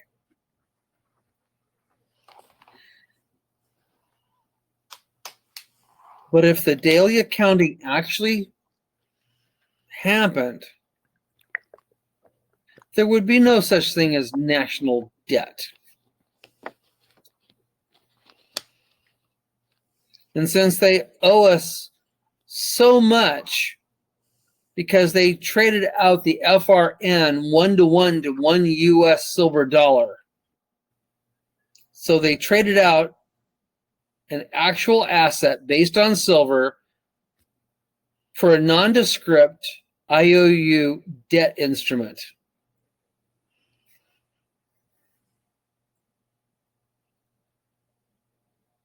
Times a century of ongoing printing. There's not enough physical silver in the world to repay what is owed to us. This is why Basel III is such a boogie-boo for the banks, because it's a liquidity threshold. Now, the American States and Nations Trade Bank is fully Article 4 or Basel IV compliant. It's the only bank Basel IV compliant.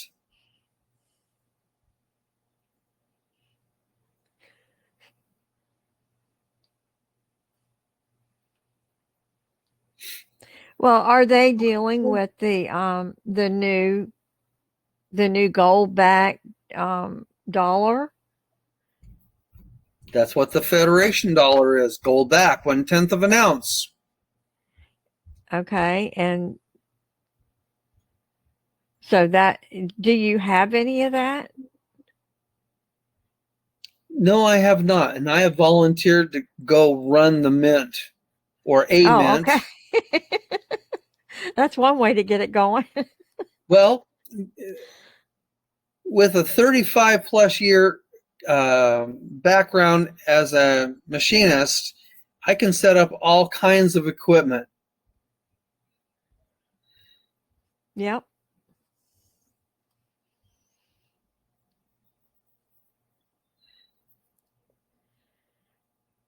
So, in other words, we're not ready to do any kind of exchanges yet, then, are we? I'm so much in the dark like everybody else at this point. Yeah. But it sounds like there's not the right kind of money to exchange into yet. Well, the Federation gave orders for the minting of stuff and to scrutinize all the Kennedy notes. JFK issued an executive order for the reestablishment of silver certificates. Yeah. And that's part of what got him shot. And those have been sitting in the warehouses in full sheets. Those full sheets were ordered to be scrutinized and examined for condition, to be cut and then be reissued. Mm. That's all I can tell you. Okay. Wow, that's amazing. So how I see this unfolding is if the notice were published, let's say they open up that window for 45 days, we would have whatever time specified to empty our pillowcases, empty our mattresses, get it out of the safe, out of our wallets, and they would exchange it 1-to-1 for whatever's being reissued. After that, you can go plaster it on the wall. And why would It'll that be happen? absolutely worthless. Yeah. Because of the drug dealers, the international arms trade, they have these warehouses stacked with pallets of whatever they've obtained. They couldn't get it out of the warehouse and redeemed fast enough. The Red Cross has those kind of crates full of it too. Oh, you saw that, huh? Yeah. There are a lot of internationally recognized institutions that have masqueraded on both sides of the human trafficking and money laundering operation. Yep.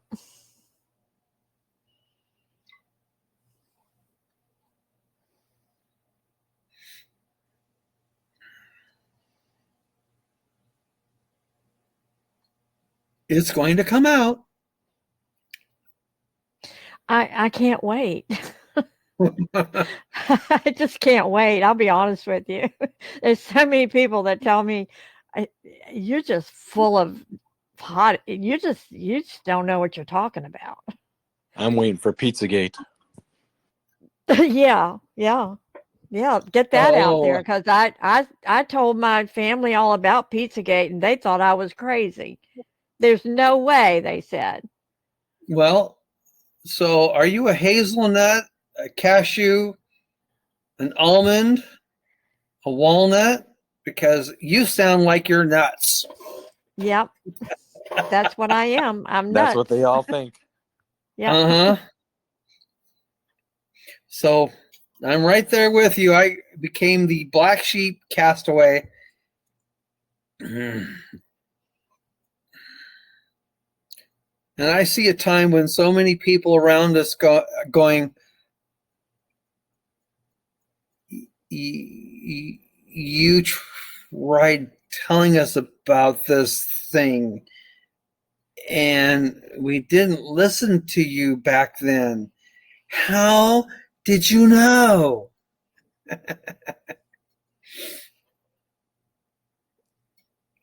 Discernment, I think, is more than anything, because Right? the information has been out there for everyone, and if they just reject it right off the bat, they aren't going to know. And that's Well, what most people do. it sounds so ludicrous, Yeah. far-fetched. Dear old Uncle Sam wouldn't do that to us. Yeah. They trust our government. They absolutely trust our government. Mm.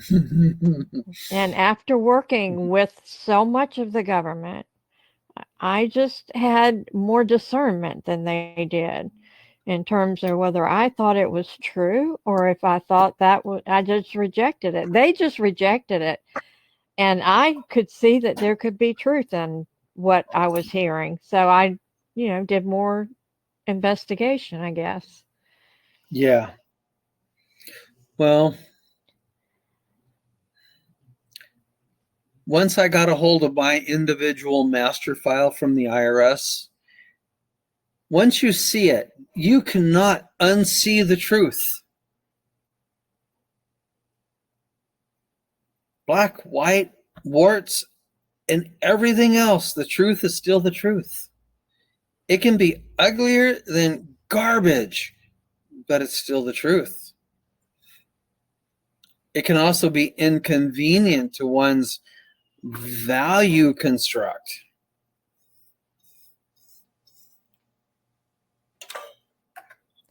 So when I was sitting in law archive, rubbing shoulders with attorneys and whatnot, and the day happened that the light bulb went on, and I realized half of everything I know is wrong, and the other half is built on a lie. Oh my God, what is real?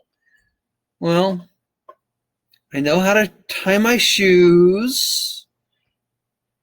I can pull the zipper up on my jeans. I can flush the toilet and put the lid down. And I know which end of the fork to use to feed my face. But after that, everything was challenged. Everything. And with the jaundiced eye, I got very cynical very fast.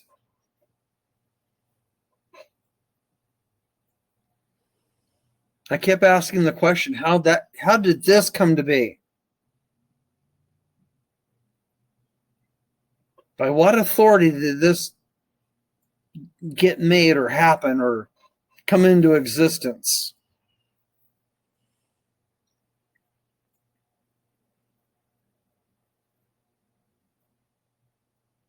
And after a certain point, I just got very determined that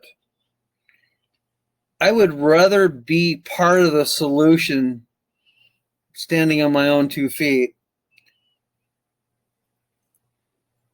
than crawling on my knees for the rest of my existence. That's part of what motivates me.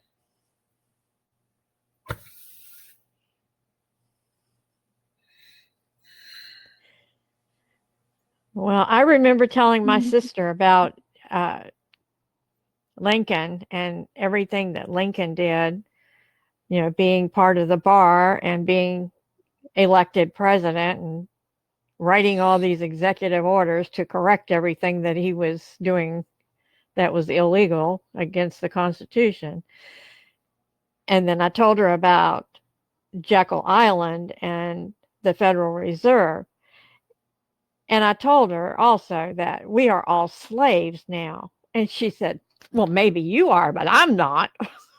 So that's, it's like she didn't hear anything I said.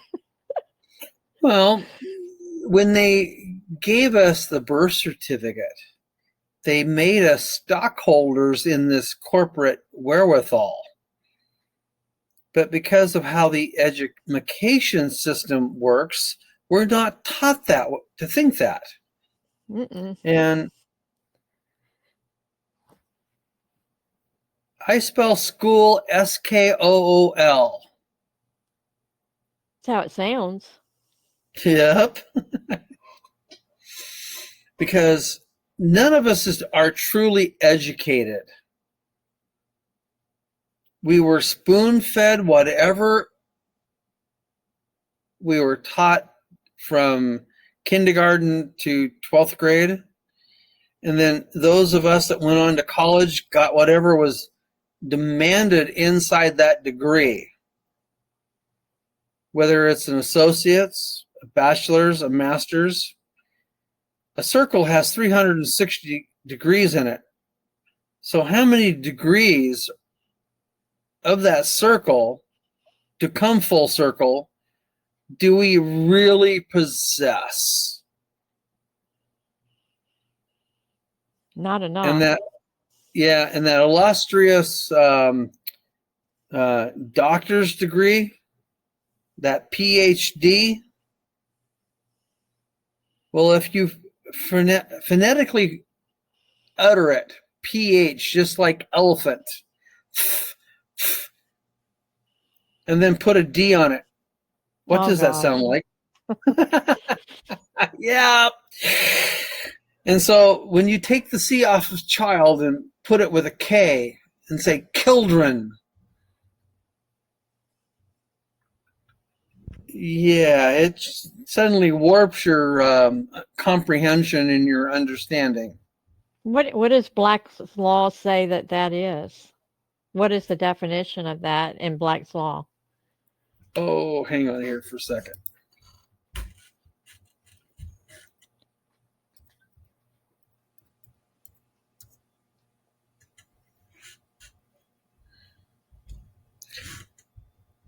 Oh.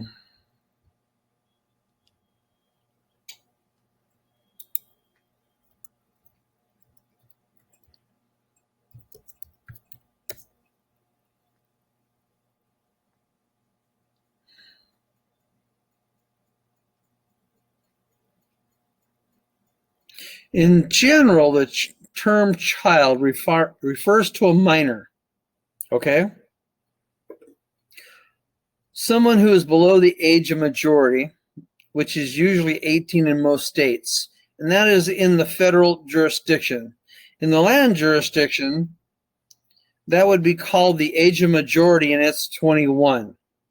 A child has fewer rights and responsibilities than someone who's reached the age of majority. So the other aspect of it, in deeds,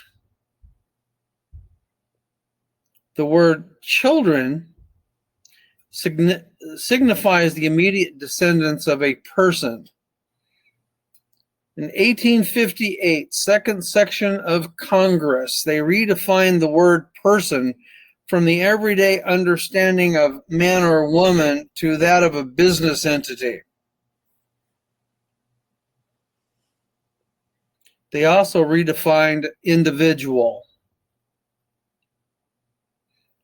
So in Title 26 in the tax code, if you look at the word individual utilized, you have to actually go to this definition section.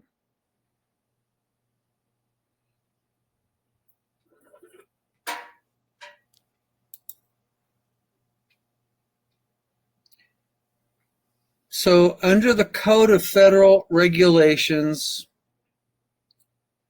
363, there is a definition for child and adult,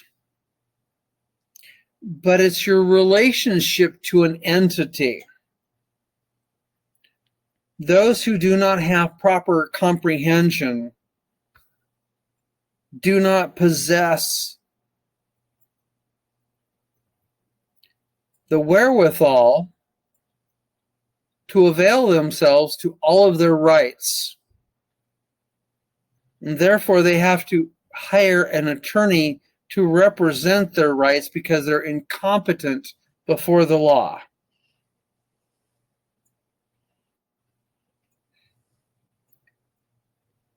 So under the birth certificate, there is a minor infant decedent estate created.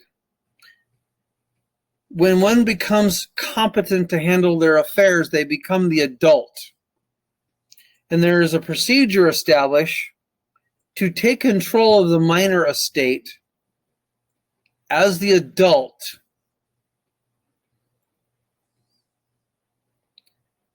And there used to be a procedure for this for something called the black card. If you manage to navigate the language, take control of the procedure, you would be issued a black card. And then the Treasury folks would really put their thumb on you not to let the cat out of the bag.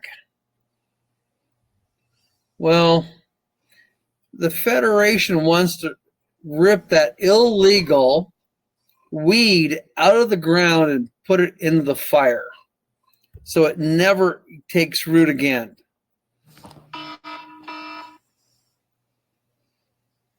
So under 15 U.S. Section 6501,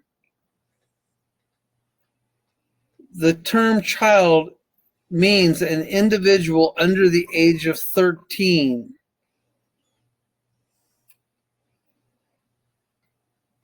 So in each of these various sections of the law, they have their own definitions of how to apply the relationships. And if we're not taught how to properly interpret and we overtrust, we leave it into the hands of others to exploit us.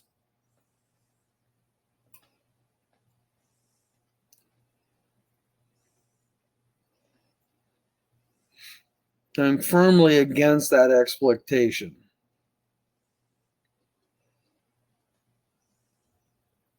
That's why I freely disclose whatever I can. I'm not a patriot, as in P-A-Y, triot. I firmly believe that everyone should know this stuff.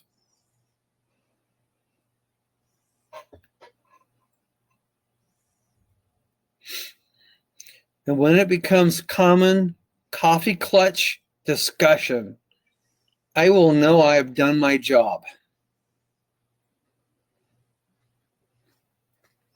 As many times as I've heard all of this, I still get it wrong. I still ask questions we're using the wrong words. Well, it's what I've been taught, it's hard to change. Well, it is hard to change, but you have to get the basics. I started at 80,000 foot elevated viewpoint.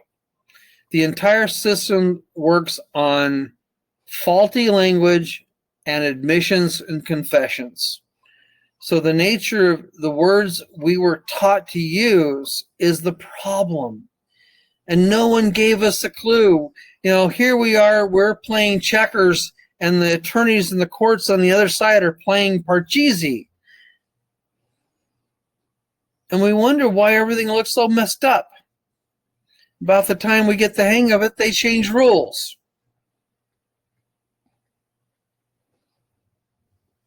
And I like to say they like to move the cheese very frequently.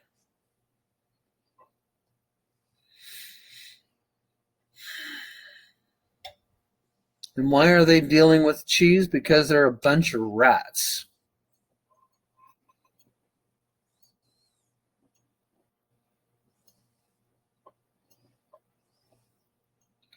And from my perspective, there's no such thing as a dumb question. There's only the question you forgot to ask.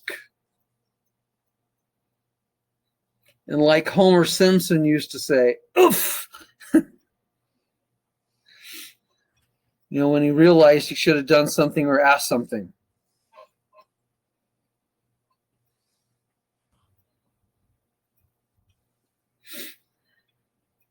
Anything else?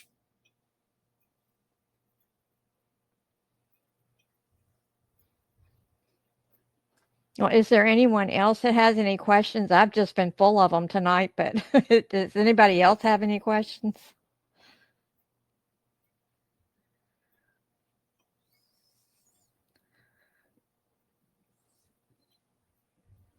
Oh, somebody has their hand up.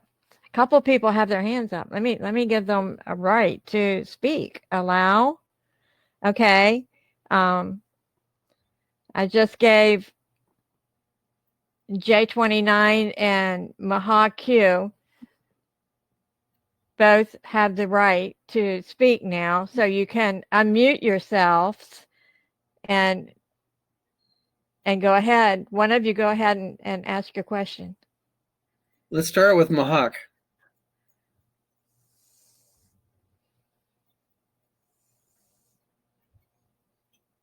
And unmute yourself and ask your question. Yeah, let me just check and make sure I got you. Okay, I have a question. Yep. Okay. Like I was hearing you guys talk about the Zim for an example. Well, does some Speak of up a that little bit. I'm having a hard time hearing you. I said I was hearing you guys talk about the Zim for an example, and I was wondering, would that be the case also with possibly like things like the Venezuelan and other things that people were believed to bring more to the table? Mahak, I'm having a hard time hearing you. Would you please check your I was output asking sound about, system? okay, I was asking about value of things like the Venezuelan or something else around the nature that was kind of like the Zim being still on the playing table as far as being able to take to the bank. Will people still be able to do that? Did you hear that, Jim? I'm trying to see if I comprehend the question. Okay, go ahead. If you were to buy the currencies right now, yeah, I think you could get into the game. Supposedly, there are a number of countries that are going to go first because of their dire need. Just like Zimbabwe just recently released their ZIG, their international gold base currency. And there'll be countries like Venezuela who were suppressed, really had a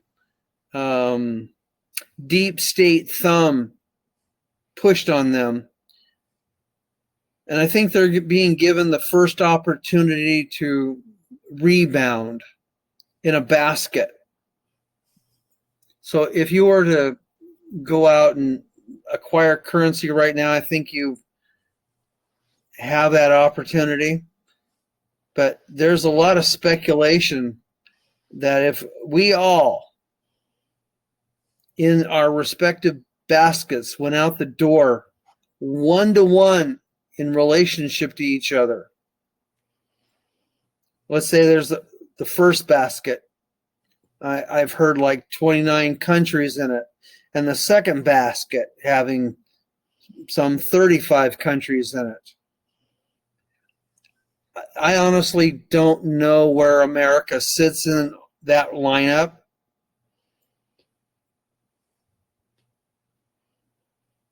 But there are countries that are in far worse shape, even with the crap that has been pulled on us. And we look at the landscape, there are countries that are in worse shape. And I think they need an honest handout in standing up properly, getting out from underneath that yoke of control. I hope that answers your question.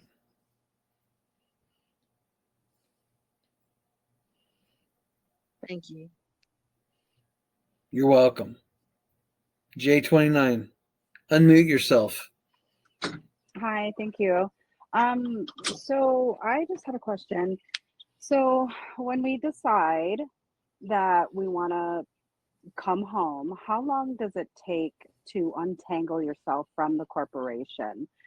And also, I see a lot of things that are happening right now where people are going out and they're claiming their credits. Is that something that we still should move forward with, in your opinion?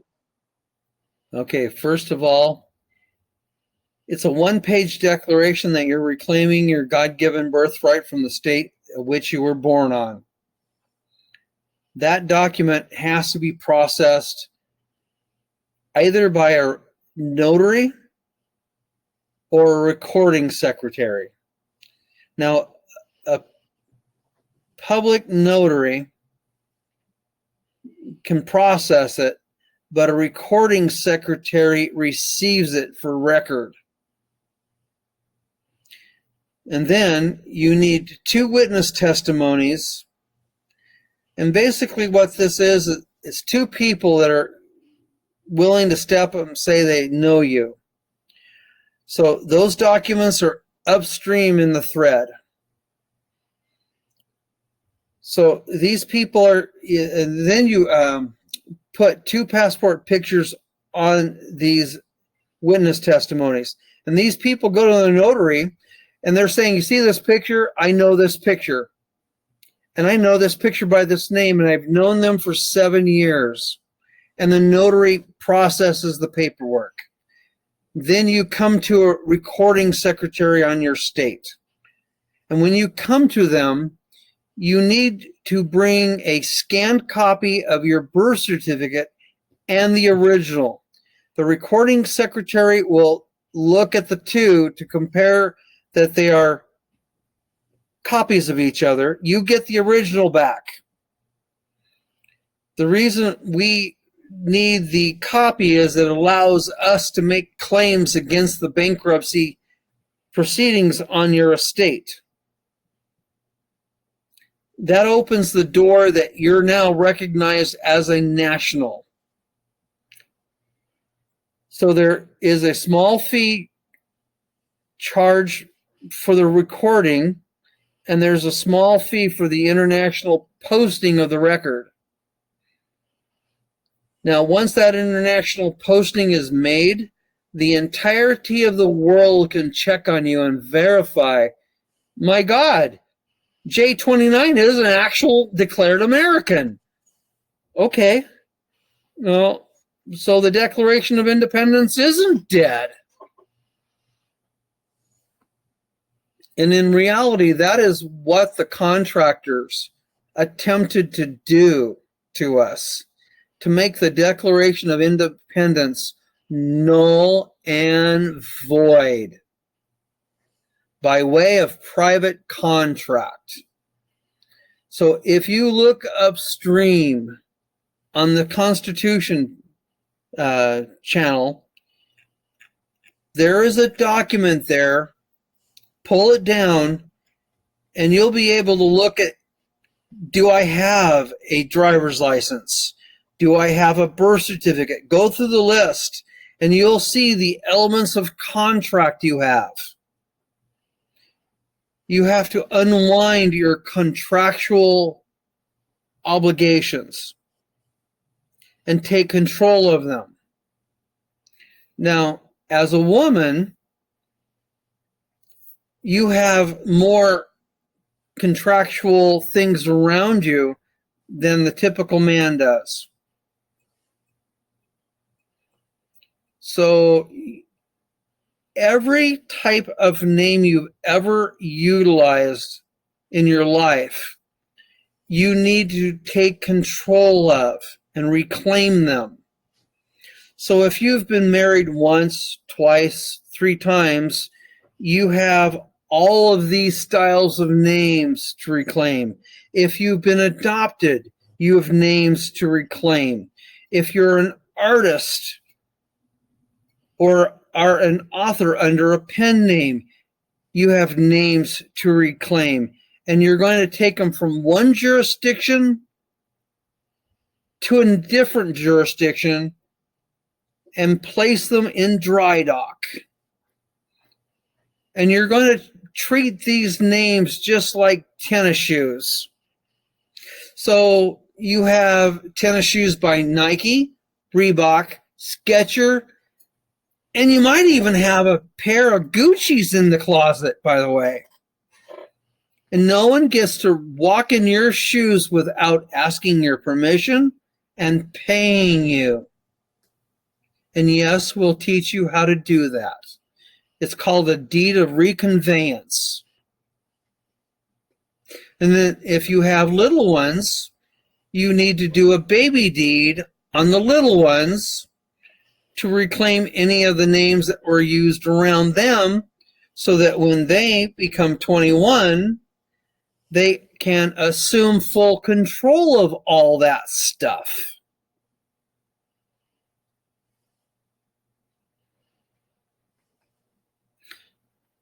And if you've been married and have a marriage license, we have a process for walking that back, because that marriage license was issued with non-disclosure and a mutual meeting of the minds. So the nature of the contract is one-sided, where if the people in general were openly given all the details, vast majority of the people would say, oh, hell freaking no.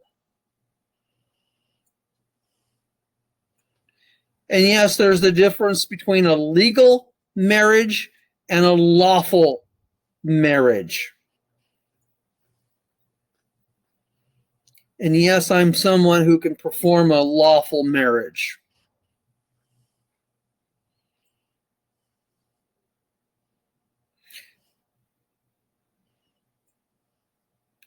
So there is an old historical instrument called a ketubah. It's out of the original Jewish ancient community.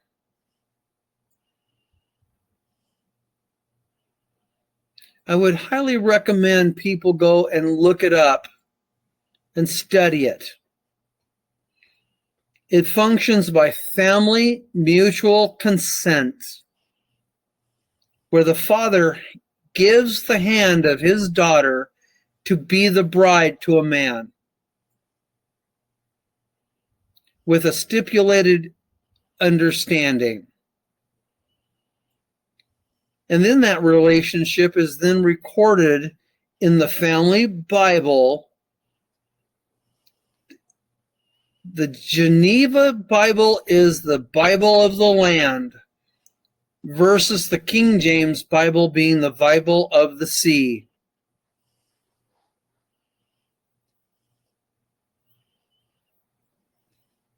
And how did it get to be that way? Well, King James wasn't a very nice creature.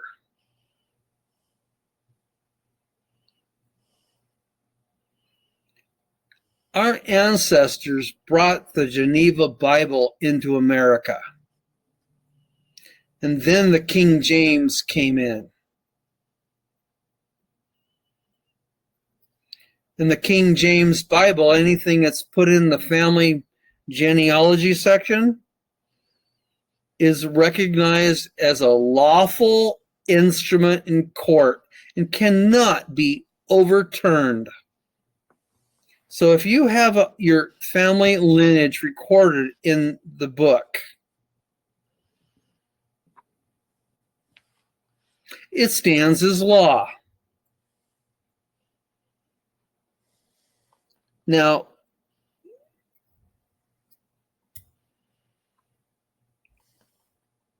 I'm going to go in antiquity.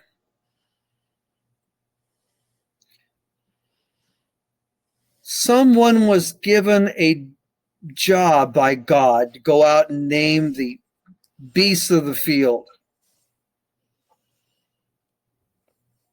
and to give them names. So when you say, my name is, you're declaring that you're a beast of the field and on what side of the Adamic equation you exist. Hi, I am Bob. You've just invoked your law. I am that I am, says the Creator. Not my name is.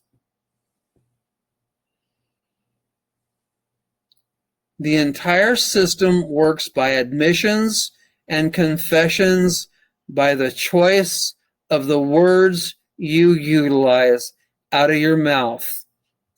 That which passes across your lips and over your tongue. The tongue is a two-edged sword. It can build up and it can cut down.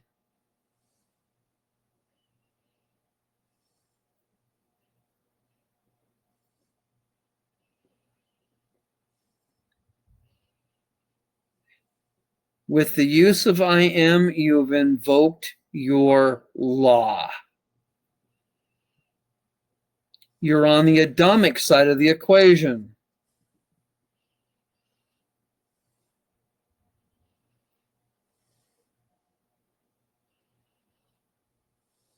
I hope that resonates with people.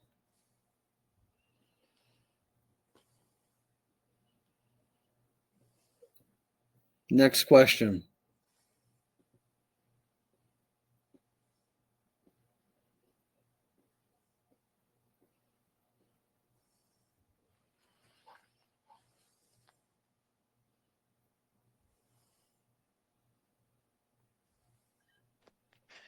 I have a question. I'm one of those people who feels like I'm going to need some assistance. How do I go about getting your assistance with doing my paperwork, like what you were talking about? Okay, what state of the union are you on? I live in Minnesota. Okay. So you would take your one-page declaration and your 2 witness testimonies, put your passport pictures on your witness testimonies, and go to the notary. Get them processed. Then upstream, there is a website for reaching out to the Federation of States. It's a contact page, and when you open it up, you're going to see an American map with the 50 states on it. You will touch your state, and then a page will open up. You will fill out your information, and your state assembly will respond in kind and contact you. Some states have a fair number of recording secretaries, and some states not so much.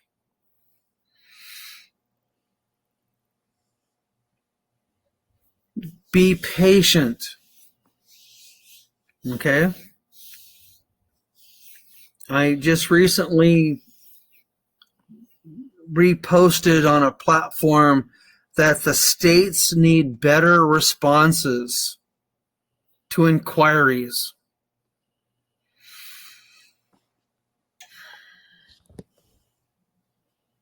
But you will get with a recording secretary, or you'll get an invitation to the state meeting where a recording secretary will be present to process your paperwork. Go upstream and pull that document so that you can see the various contracts that you have in your life. You'll be able to use that document as a working instrument to go backward through your life. So you were trafficked into the ocean, and you have to swim back to shore, come out of the ocean, and walk backward into your state. And when you do this process, you'll walk backward into your county jurisdiction. And that's just automatic to be able to repopulate your State of the Union.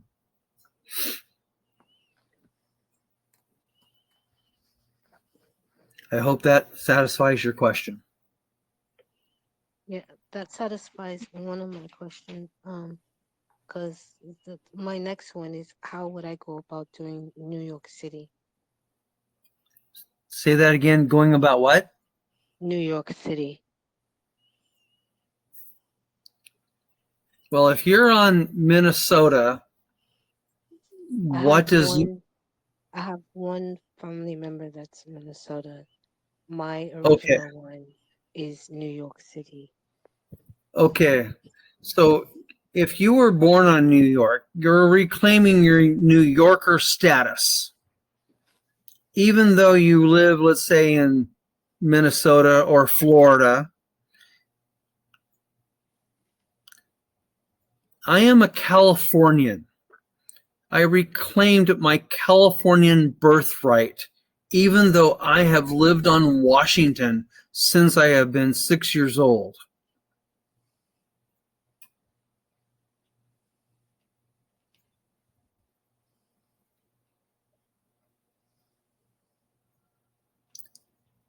So you will go through a similar process. Now, your family members, wherever they're at, are open to this very same process.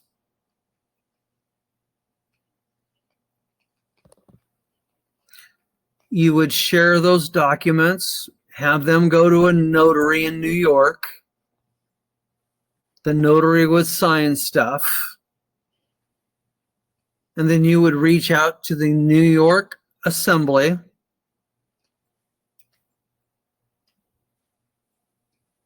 and go meet them.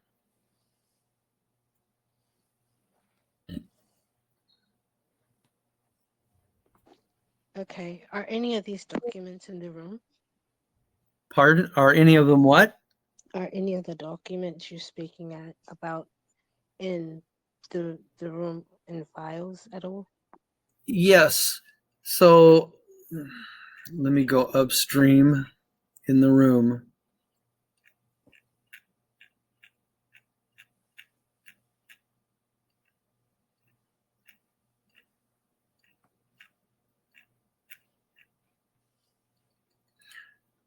Okay.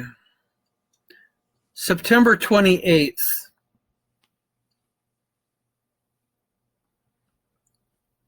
The 1779 one-pager for America.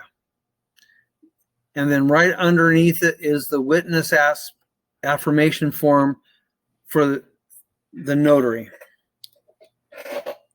The Secretary of State regular notary.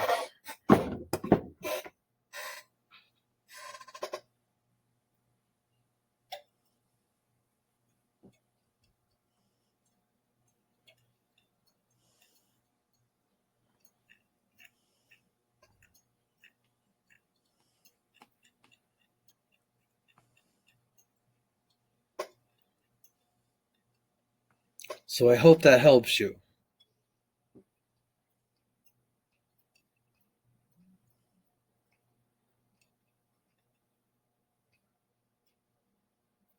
Any other questions from anybody?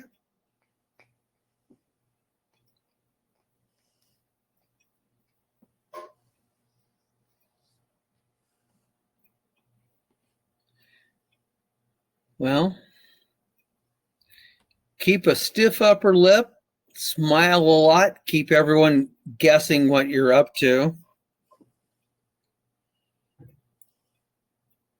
Because since the announcement that the U.S. Incorporated no longer exists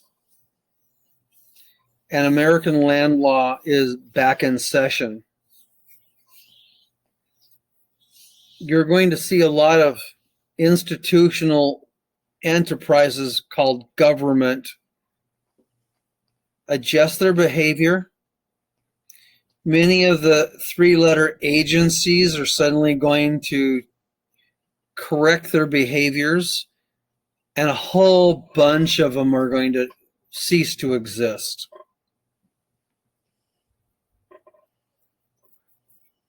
During FDR's time, they created 350 plus of these agencies, and many of them are hired help of the hired help.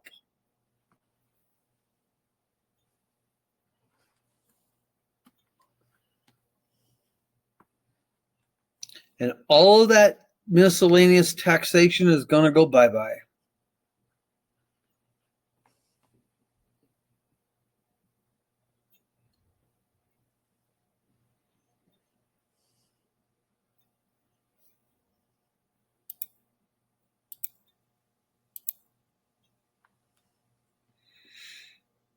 Okay, now RJ just posted a link in the Constitution Room to the Geneva Bible of 1569.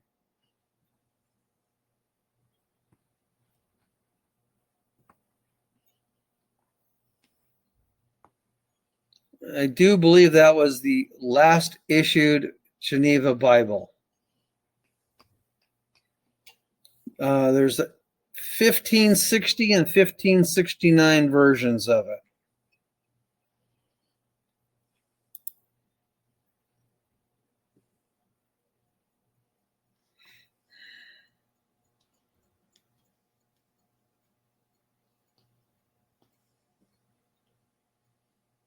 And if you were to sit down and compare them side by side with blacks, you will see many interpretation changes. And I'll leave it at that.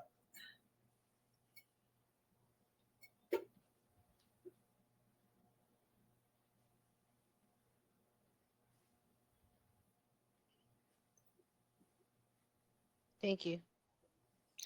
Well, you're more than welcome.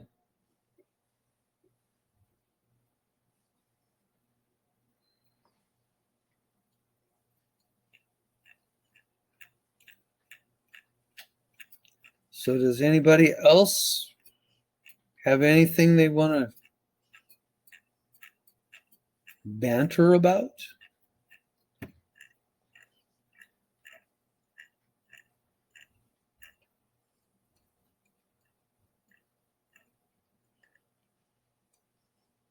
I will say that this call has been recorded. If anyone missed all of the call and you want to hear it all, it will be on the Seeds of Wisdom team YouTube channel.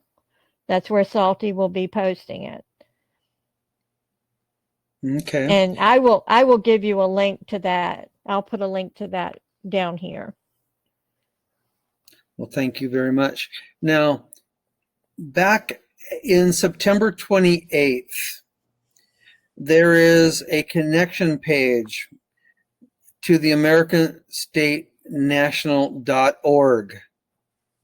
This will bring up that map for contacting your state assembly. It's right below the Seeds of Wisdom posting for the recording. So I thank you all for turning out. I was only expecting maybe 15 to 20 minutes of call tonight.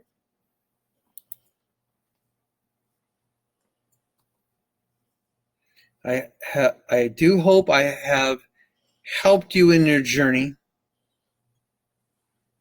The next few weeks is going to be very interesting.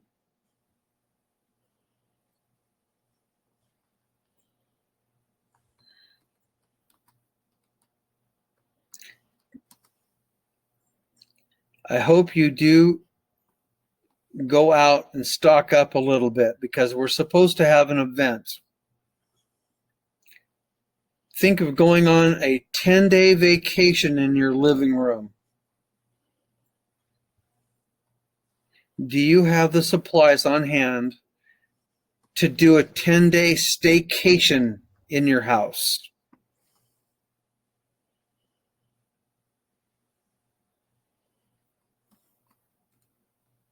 So with that, I'm going to wrap my presence tonight up. Thank you, RJ. Oh, you're welcome. Thank you so much. We appreciate everything that you are sharing with us and teaching us. It's fascinating, and it's sad that we had to go through all of this, but we appreciate the fact that you are bringing all of this to light for all of us. We really appreciate it. Thank you so much. Well, as you master a subject, please share it, because more and more people are waking up that something is not quite right. And as you master a subject and you share it,